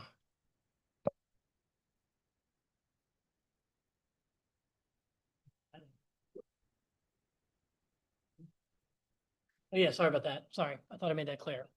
The hearing is now closed, and now we're in the deliberation aspect of this. Supervisor Russo, you have nothing? No, I mean, there's 500 units to be built today.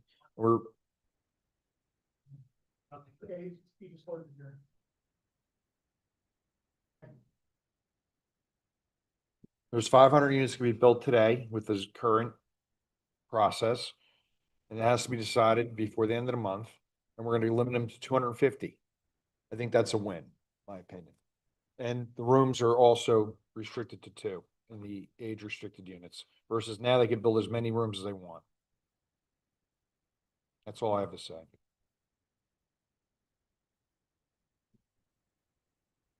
Supervisor Chanlis. I mean, I honestly have struggled a lot with this one. I really appreciate the efforts of the board, because I know staying the same isn't an option. Would be my preferred option and probably everyone on this board. And I understand what Supervisor Russo is saying, that the choices, it seems to be 500 or more residential versus 250. And I know that this board has put, has put a lot of thought into this, a lot of time, a lot of effort, trying to make sure that the best interests of the township are looked after.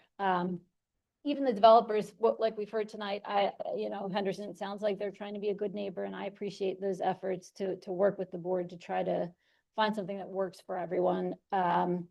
Personally, I'm a big proponent of recreation space and practice and training space. I know that we don't have a lot of that in the township. I was sort of hoping something like that could go in here, and I understand the practical limitations that may not be possible given the fact that there are existing buildings there. So, I've gone back and forth, and I understand why the board has put this forward. But in the end, I have a hard time reconciling the density for the 250 units and some of these other uses with my whole purpose for being on this board, which was to try to preserve the character of the township. And so that's still a concern for me. And if there is a possibility to continue to talk about this to possibly limit some of these other uses, I wouldn't oppose that. Supervisor Grasso. So I just want to thank everybody for their feedback, for being present here tonight, for coming out and engaging with all of us. I have read the petition and every single name that signed it. I've read all the letters and the emails and listened to all the thoughtful comments that were presented tonight about concerns on Campus Boulevard and what this means for your homes, your quality of life, and the future of Newtown Township. I sometimes sincerely wish the vote was not on the same day as all of the public comments and the hearing. What I've heard from residents is that they're tired of feeling like many new development is contentious, that you only find out about big changes when they're already on an agenda.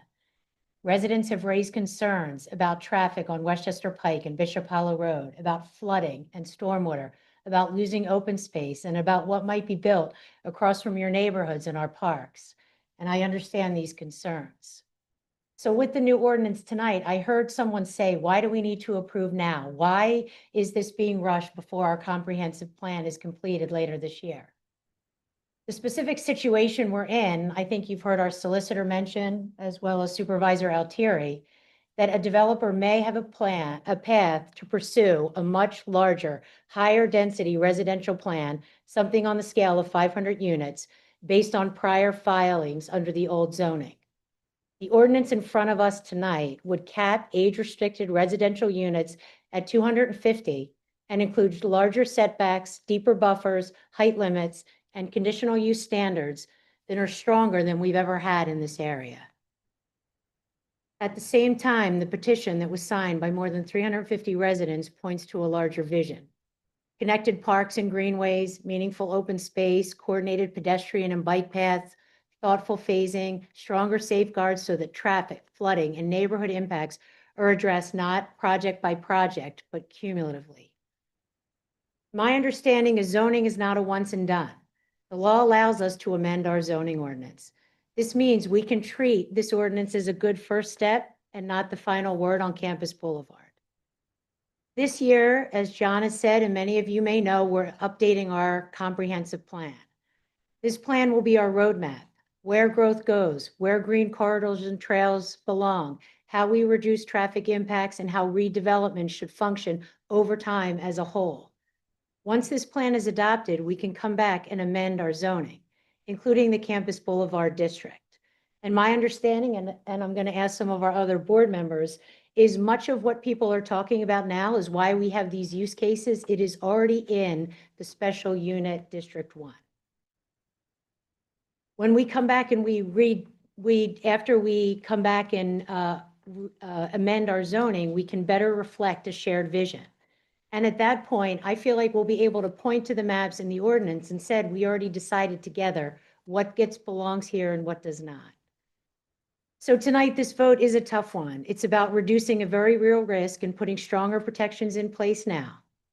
My commitment going forward is to use the comprehensive plan process that we have with meaningful community input, of which I've heard a lot here tonight, to continue to strengthen our zoning so that it can more reflect the connected, green, resilient, and truly premier township that you are all asking for. And I do want to end with this. Please stay engaged in the comprehensive plan. Take the survey, come to the meetings, tell us in concrete terms what you want to see, not only on Campus Boulevard, but throughout Newtown. And together we can build a future we've all envisioned. Thank you. Supervisor San Francisco. I echo what Supervisor Russo and Supervisor Grasso said. I appreciate the residents coming out, sharing their opinions, sharing their beliefs, sharing their passions tonight, and engaging in the political process. This is a whole township issue. It's not just about your safety, it's about the safety of everybody, about where we're going with this township, where I don't live directly behind Campus Boulevard, but my taxes do pay for everything in this township, as do you. I always like to see comprehensive, good uses of development. I don't want to see out of control development. And I think this ordinance really does give us some bumpers to really control what happens on Campus Boulevard. I know there's a lot of rumors on social media. I know that petitions out there. I know many people have signed it that live in the township. I know many fake people have signed it on the township. But it's good to see engagement in the community. Whether you agree or not, this is an open discussion of what's happening on Newtown. The comprehensive plan is a great way to stay connected. We encourage everybody to fill out that survey, stay involved, stay connected. And whatever happens tonight, just know the supervisors, the administration, and other stakeholders and taxpayers in this township are in this together. We will come up what's best for the township and what's best for the neighbors of all of Newtown. All right, perfect. So the only comment that I have, or the only points that I have, is I just want to kind of just touch on a few things, because a lot of the points that were raised tonight are actually going to be addressed inside this draft ordinance that we have before us tonight. So there was talk about connectivity. Again, that is something that I've stated before is not done in a zoning ordinance. It's done in land development. And there was a comment that was made, well, it's going to be sidewalks to nowhere, essentially, since they're all individual property owners. And that's true. At first, it might be a sidewalk to nowhere, but the township has tools in its resource box that we can utilize.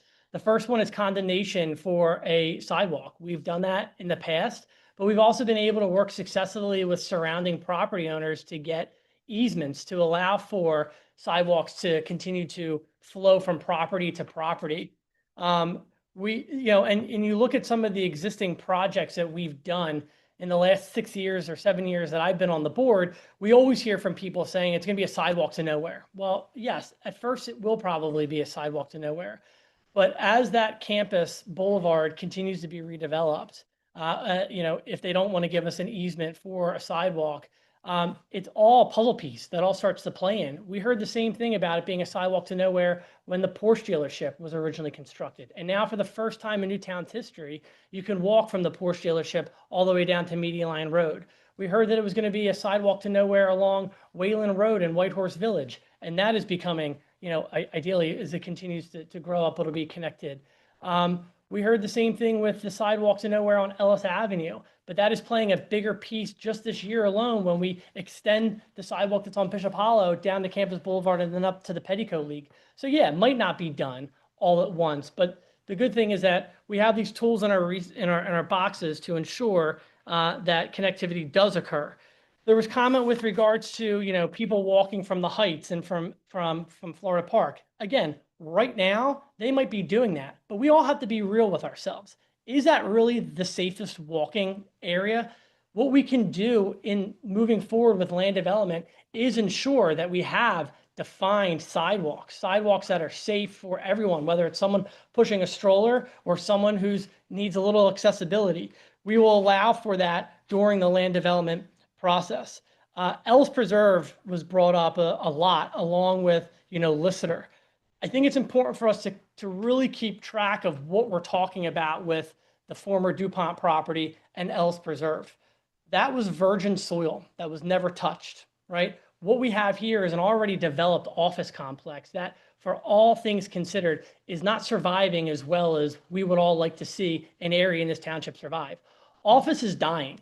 That is not an opinion of me. That is not an opinion of this township. That is what every broker will tell you, is that the office market is not surviving as well as it did post-COVID. That area is in some serious financial issue. And we all know that the tenant space, whether or not realtors are getting back to people or not, it's not occupied. It's not up to full occupancy. With regard to the questions of what happens to the existing tenants that are in there, that's a landlord-tenant issue. That has nothing to do with the township. And it's going to be something that unfortunately has to be worked out with them. With regards to studies of traffic and quality of life not being evaluated, again, all those studies are things that are done in land development. But I have to say, what is the quality of life with a vacant office complex? I think we've all come accustomed to, and I live in Springton Point. I used to live in the Heights. I grew up here in Newtown Township on Valley View Lane, right? We all have come accustomed to the fact that the office complex is very low occupancy. We're used to that use, that occupancy level, and not what it was pre-COVID and 10, 15 years pre-COVID to when it was maxed out and there was traffic going around. Yes, these other uses are potentially going to increase that, but the uses that are being discussed in this ordinance does not mean that there's going to be shovels in the ground tomorrow. It just allows for the potential uses that could come in there, working with land planners. There was talk with regards to the comprehensive plan. The comprehensive plan is the document that will drive us forward for the next 10 years. And I reiterate the comments from Supervisor Grasso, as well as Supervisor San Francisco, that everybody in this room should be taking that survey and providing us the input and the feedback. But it's also important to realize that it's just a roadmap. It is not a legally binding document. It is a document that is supposed to give guidance to how the township should be moving forward. But again, it is not itself a legally binding document. There was talk about what's the rush. Supervisor Russo started to touch on this a little bit, but the applications that call for 500 units, the extension granted by the applicant expires on February 28th. In Pennsylvania, when it comes to land development, the township doesn't control the clock. That is just state law. If you have an issue with that, you need to contact your state legislator. But what happens is once an application is filed with the township, whether it's for zoning or whether it's for land development, there's a set time period in which that application needs to be heard. If you do not hear that application within that set time frame, it's considered a deemed approval. And any protections that the township wants to build into it go by the wayside. So that extension that the applicant establishes and the applicant continues to grant only goes until February 28th. So yes, we could say, let's not vote on this tonight and let's see whether the applicant will give us another extension. But if they decide to say, no, we don't want to give you another extension, then buckle up for 500+ units that are going to be coming into Campus Boulevard with less buffer area and less setbacks than what we built into this ordinance.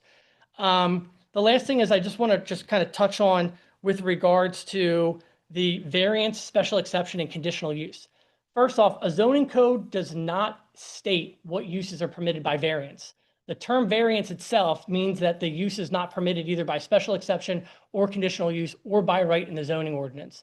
So for instance, there's educational, well, let me take it aside, just speaking in general, variances are not something that you zone for. You zone for the uses either by right, meaning you don't need to go to the zoning hearing board and the zoning officer can just issue a permit for it. Special exception, which is neither special nor an exception. It's something that's heard by the zoning hearing board that has a higher level of criteria or a higher burden of proof. And then you have conditional use, which is evaluated by the Board of Supervisors.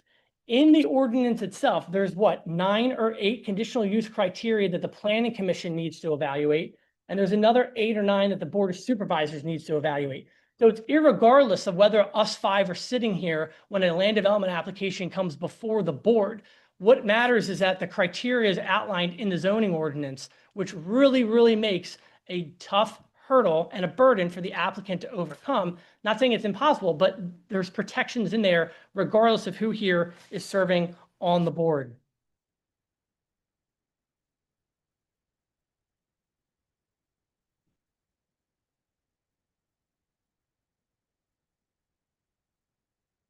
The last comment is with the sale of the property. It doesn't matter who owns the property now. If this ordinance comes into effect or even under the old ordinances, zoning runs with the land.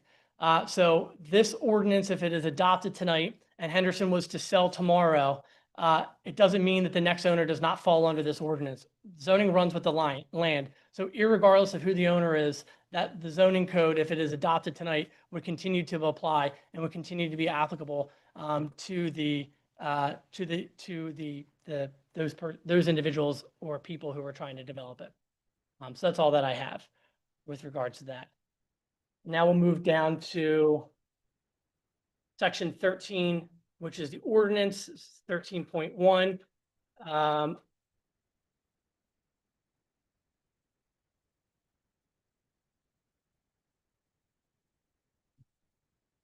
So do we have a chance to ask a few questions as follow-up? I know we all gave our comments and I appreciate hearing everything that the other supervisors here had said. One comment that I would like to make to really encourage people to do the comprehensive plan is my understanding, if I may, is you do the comprehensive plan, we get a vision for the future, and then we match our zoning to enact that future.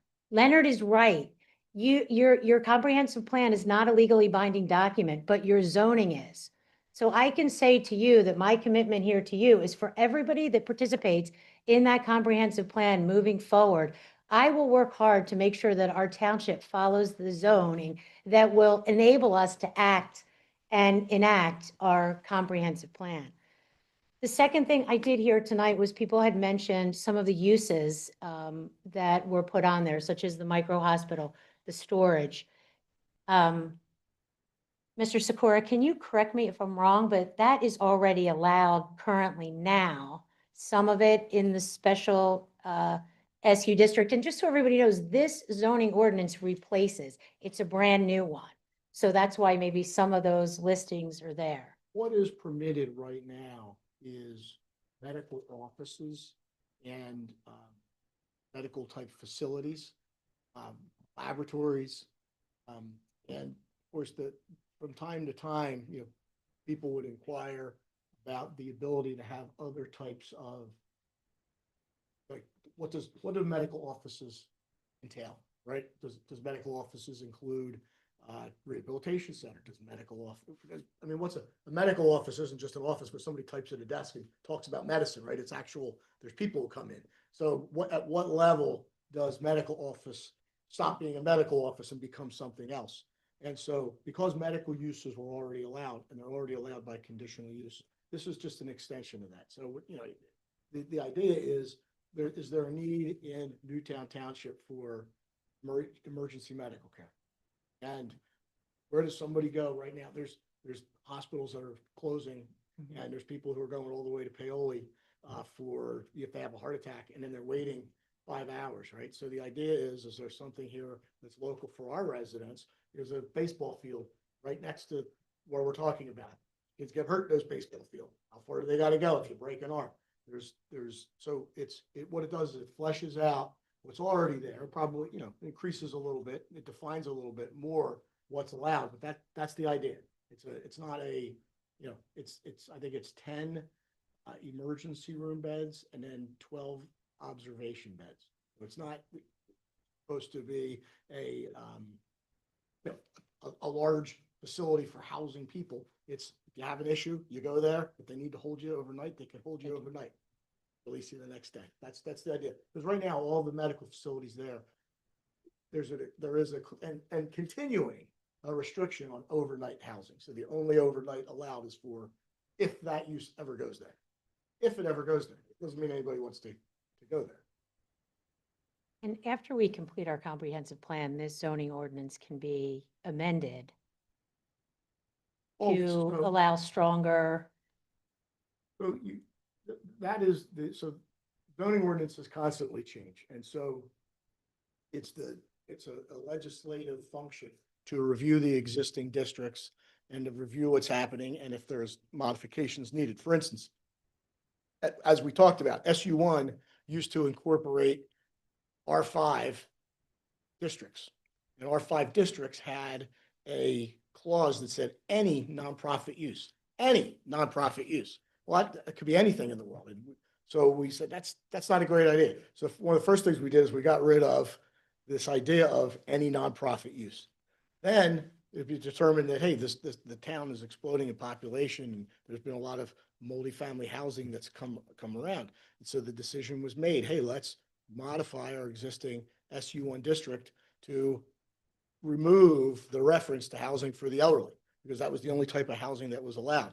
Unfortunately, that did trigger, these applications to come in because people then say, oh, we're going to lose this ability. We got to do it now.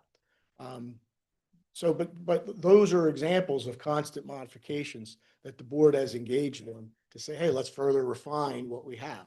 And so that's always something that you can do. There's no time limits on when you can or cannot amend. You could vote this down and next month have a very similar application, and it could go in as long as you follow the process, which is, the board announces a hearing date, it sends it to the planning commissions for consideration. It approves advertising. It sets a hearing date. We advertise a hearing. We post. We mail. Those are the processes on how you do it. You can do it as many. I mean, it's going to be, whether it's this district or others, it'll be an ongoing process that this board continues to go through as long as it's in existence. And then one final question I have for you is, what is the risk then, the current situation we're in right now, where we have in front of us, either we approve this ordinance and prevent the 500 units coming in, because we know that that's not something that residents prefer, but there is a current situation that we know that might equate to shovel in the ground, versus then if we add these uses, what is to say that we don't run into that same issue before we have a chance to amend it based on what our residents give us as part of the comprehensive plan? Well, I mean, the idea is, if you pass this tonight, and if somebody came in with an application under this ordinance, they would be grandfathered in under this ordinance before you could come in and change it. I mean, that is always a risk. There's a doctrine called the pending ordinance doctrine that says when you discuss an ordinance in public and you advertise it, the public is bound as if that ordinance had already passed.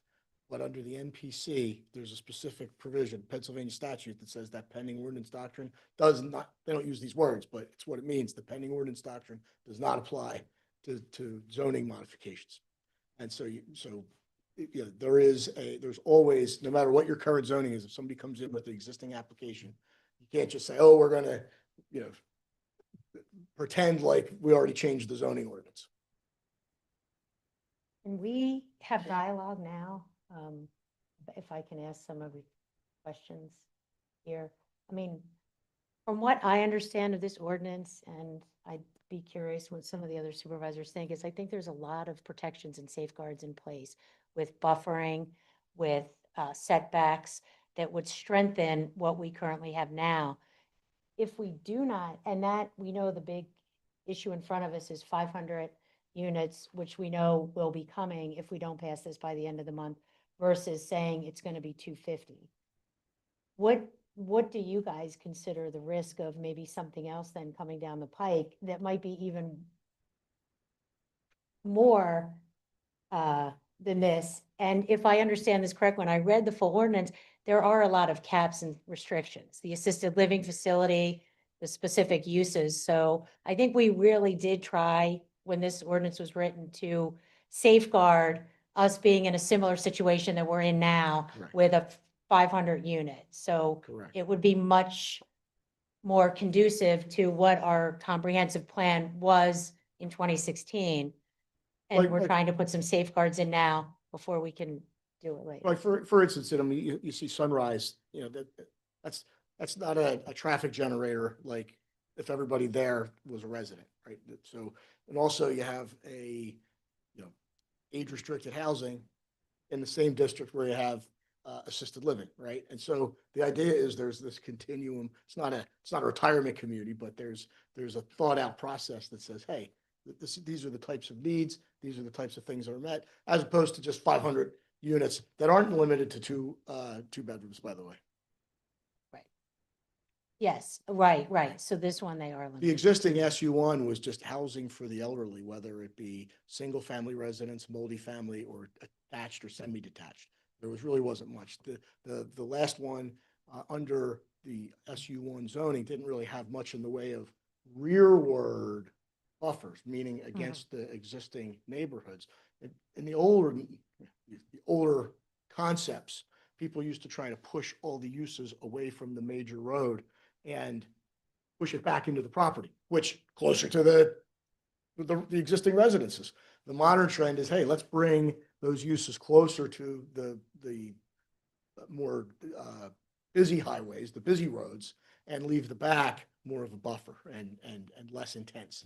And so that's kind of what this does. This moves. That's what all those pages of restrictions that are in there. You know, there's restrictions on the height of the building. There's actually restrictions on the height of the building as you get closer. So there's this 300-foot buffer before you actually get to a building, and that building can only be this high. So the multifamily building that's a little higher is kind of, the view shed is blocked by those other buildings. So it's, those protections are trying to be built in to protect, which those protections don't, I mean, there are protections in the SU1 district, but this is more enhanced.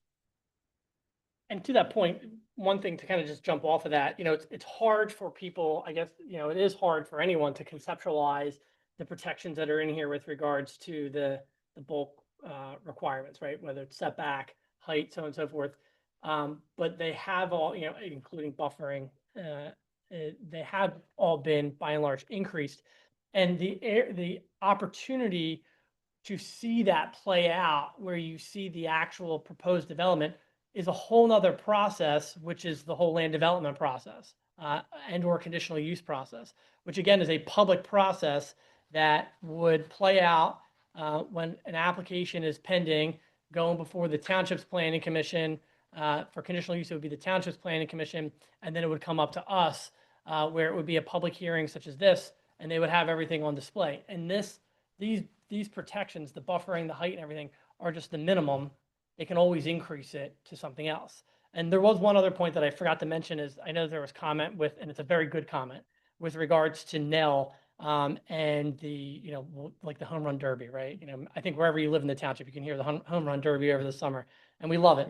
You know, I personally have been in talks with the president and the vice president of the Nell board to address their concerns and their potential fears. And I think it speaks volumes that the board is not here in an official capacity. I'm sure that there is still some potential, concerns, but by and large, the Nell, I did have conversations with them. I just want to make sure the board was clear on that I did talk to them, and speaking those two individuals who represent the board were fine with the proposed changes here. But to what you were just saying, Supervisor Grasso, yes, I mean, everything that's in here is an increase from what is currently existing today. So not only is it the uses, but it also the uses would be a lot closer to the residential areas, both on Florida Park as well as over in the Heights. And it'll be spread out much more over the entire thing. Can I ask a question? Are we at a point where, because I know we said that the 500, the application for 500 units has been filed, and they've been kind enough to grant us extensions as we've been trying to work through, like I said, to both sides' credit, trying to work through something that will work for everyone. Are we at a point where there's some legal barrier where no further extensions could be granted by the applicant? No, we're not at that point, but I mean, they don't have to grant an extension. I mean, They have so far. Correct. They've been getting shorter. Any other comments from the board? Okay. Actually, I'm sorry, No, just sure. one real quick. The other information that was brought up here tonight that I thought was good about alternative transportation. I didn't see that in this ordinance. I read it a few times and I didn't see it in there. So when we go to strengthen it, because my feeling is this is a good first step, but we definitely may want to do a little adjustments. Can the new zoning put in provisions for transit stops and shelters, ride share, designated spaces, things like that? I tried to look up like maybe innovative. I think I heard Nate say that about ways that we can maybe do things a little differently than we've done before, but as we imagine the future in the next 10 years. As the legislative body, you can consider any appropriate change that you think it benefits the community. And, it's got to have a rational basis. So, you can't just, say, okay, well, we want to turn this into a farm.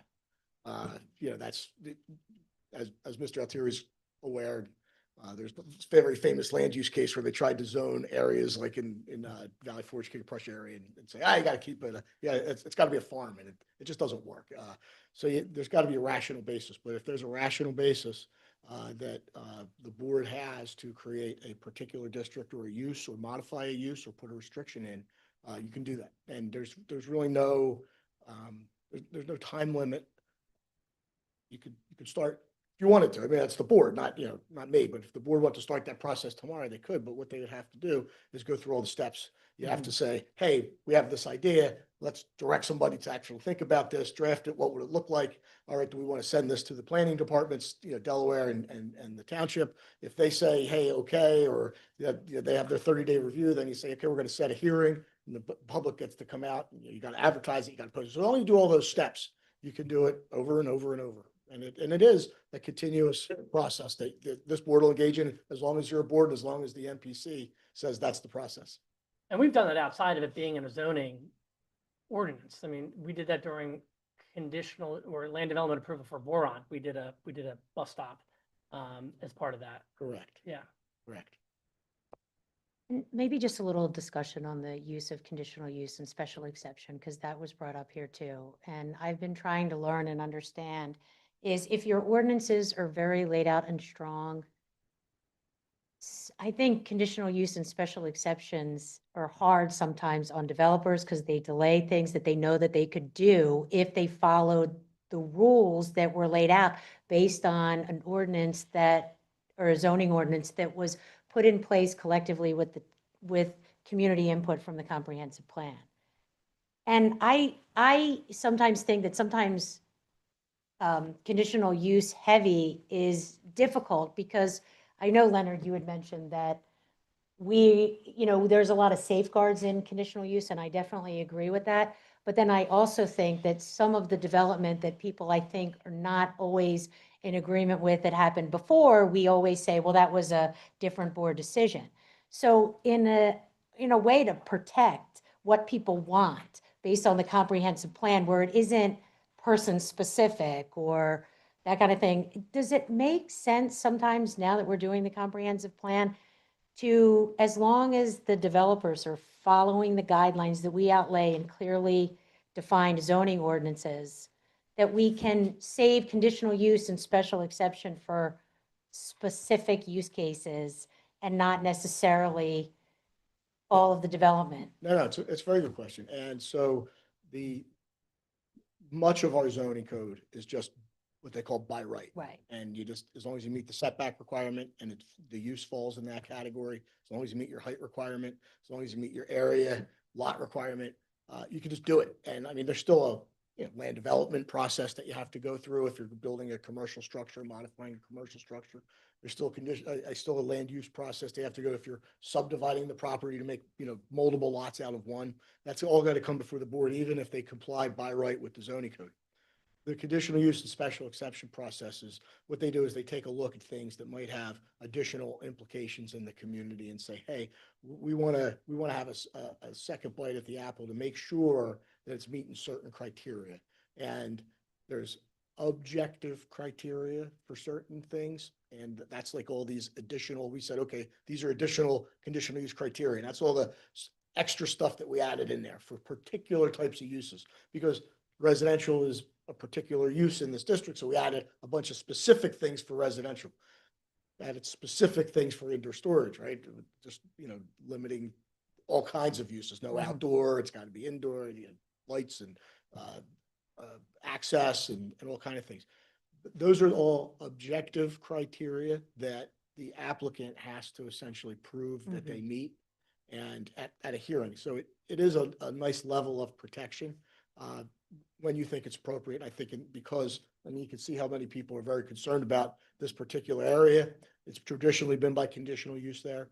But then there's the other subjective criteria where, hey, is it consistent with the health, safety, welfare? Is the traffic more burdensome that would otherwise be like a particular problem with the traffic at that particular location, or for that particular use that would be beyond more than just increased traffic with more development? Nobody wants more traffic, but development happens, and traffic happens with development. So regular amounts of traffic is one thing, but if there's a particular use that's going to have a particular problem with traffic at a particular location, the burden is on the township, but we can actually stop that development or stop that form of that development if that is not working, or if that, but we have to prove that. We have to go to court if somebody doesn't agree with us. So you're right. You don't want to have everything in our entire township conditional use. We wouldn't be able to function. I mean, your board you'd have to meet, 3 times a week. I mean, there's so much stuff that comes into our zoning office all the time. You don't want to do that.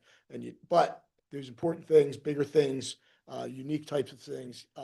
You're not going to have, for instance, 5 micro hospitals, right? It doesn't work, right? There's no reason to do that. So it's a unique type of thing. You have a conditional use hearing for that. Just an added level of protection for the township and the community. And one last thing is I'm sorry, yeah. Once, because I also heard, I think people say that things get done in a plan by plan, but not with an overall understanding of what our vision is for what Campus Boulevard looks like. Storage units, there could be 1, there can be 2, there could be, there's no cap on those, right? There's no cap. I mean, indoor storage is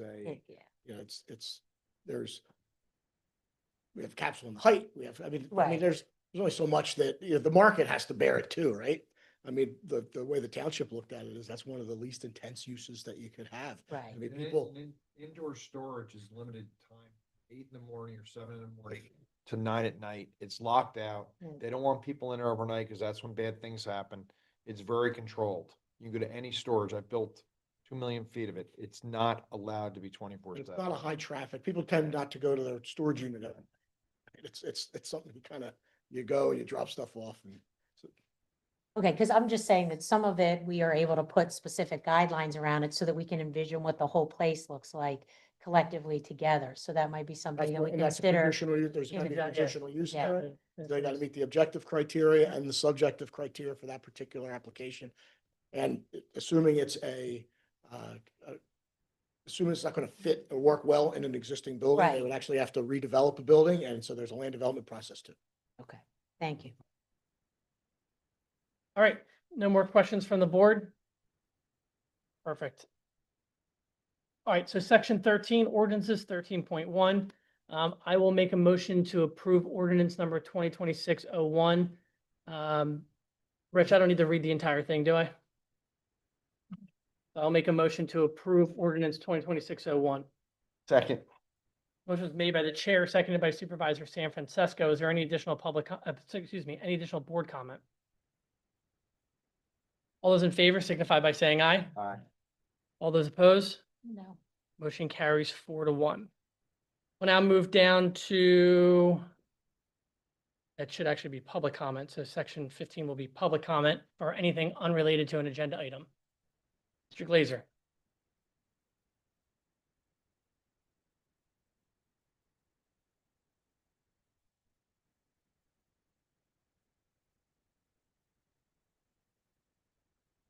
Nathan Glazer, 3538 Cayley Road. Again, always have no problem taking the bad side. Tonight's hearing was brought to you by the Institute for Half-Truths. People who say they didn't know about this, the Planning Commission sat here months ago, discussed this very topic, and there was an attendance of 2 people. People in this town don't come out to participate. They are devoid of civic virtue until there's a crisis, until there's a favorite topic that suddenly is biting at somebody's heels. And then the supervisors are taking heed. Why are you having one hearing? Why do we have to do it tonight? Well, it wasn't tonight. It's been going on for months. But nobody participated. And the door was open and the opportunity was here. So and I also think there was some language designed to inflame, crime, transience. I mean, this is nonsense. This has nothing to do with the topic. It's just an unproven term that's designed to get people churned. It doesn't contribute to the intelligent discussion. It's not happening in the cortex. It's happening in the limbic system. So I just want to say, everybody, I don't think you all got what you want tonight, but this is not because it was a surprise. This is not because the supervisors were rushing something in. This is because people do not participate. And when you don't participate in government, you get exactly whatever happens. The township calendar is Nate, published. address us. Nate, The planning Nate, commission address us. Nate, date is set. Nate, address us. The point I'm making is that's a false statement because it's there to be looked at. If you don't look at it, you won't find it. Any other public comment or anything? Respectfully, the reason we knew about this is because we got the public notice. So I disagree, though I'm not here to comment to you, Mr. Glazer. And I would ask the board to begin now coming together with a new rezoning, whatever that whole process was that you two came up with about we can rezone and we can amend a zone. So my comment is please fix the problem that was just enacted and please come up with a new solution, because ultimately, if we can do some math, 500 units on 53 acres is much better and much less crowded than 250 units on 16 acres. 250 acres, 16, it's more crowded. I don't know, to me, I think that's kind of simple math. I don't mean to be aggressive, but I do ask that you would begin now with making a new rezoning ordinance to fix the problem that was just created. However, I can request that or ask that. I also do think it's fascinating that Henderson, Mullen, apparently none of the property owners were here, and I find that quite curious that they didn't come to speak or defend themselves or talk about what they're doing. Gabrielle Bruno, 116. Any other public comment? John Butler. We passed a resolution with the county on Vision Zero. The county has free money to hire a consultant. All this board has to do is request it. So hopefully this board will do that at the next meeting rather than having to go out and hire our own consultants, because they even have consultants that would have done the comprehensive plan if you'd really pressed them, because they do it on the lower end of the county. But, let's move forward. We made a big deal, we passed it, but let's move forward and ask the county to do the plan, and they'll do it for free. Plus, the application for the 500 units still's out there. The only deadline is you have to have a public hearing at the end of February. That doesn't mean they'll get it approved. but still there. And everything you put in the zoning tonight stays. Because somebody could do the same thing, file an application, and they'll be grandfathered.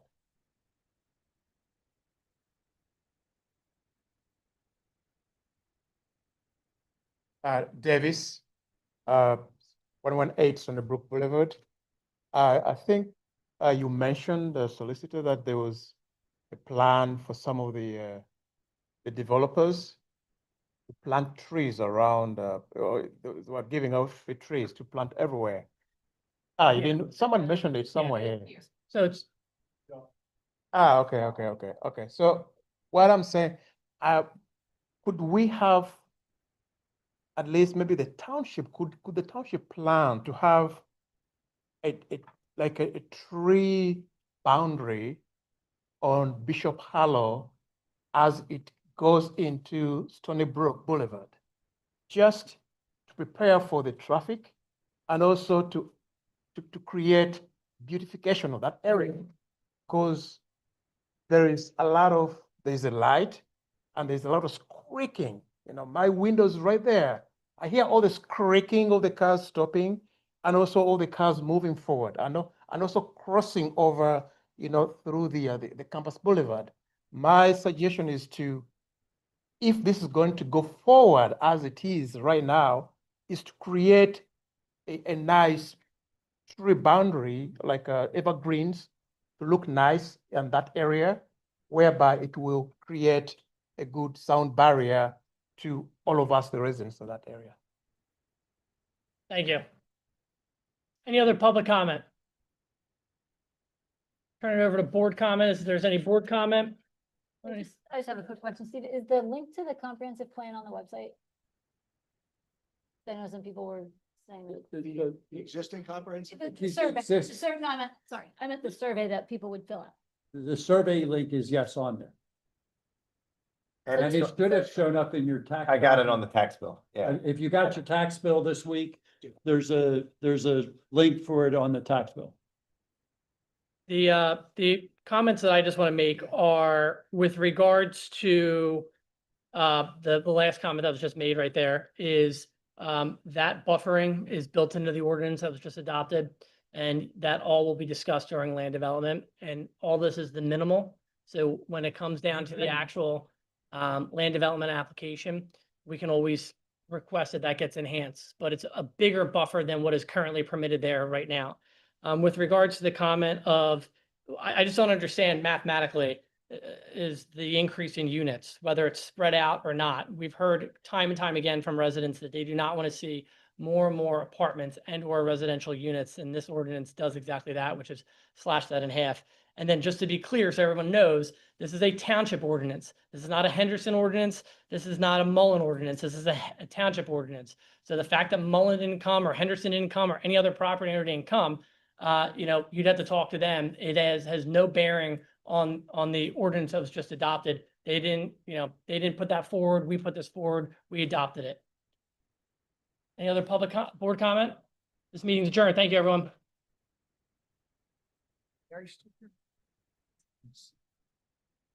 Was in the back. She's in the very back corner. Let me give her this before I forget it. I think that's yours. That one's yours. I'll be right back. This one's mine. Oh, okay.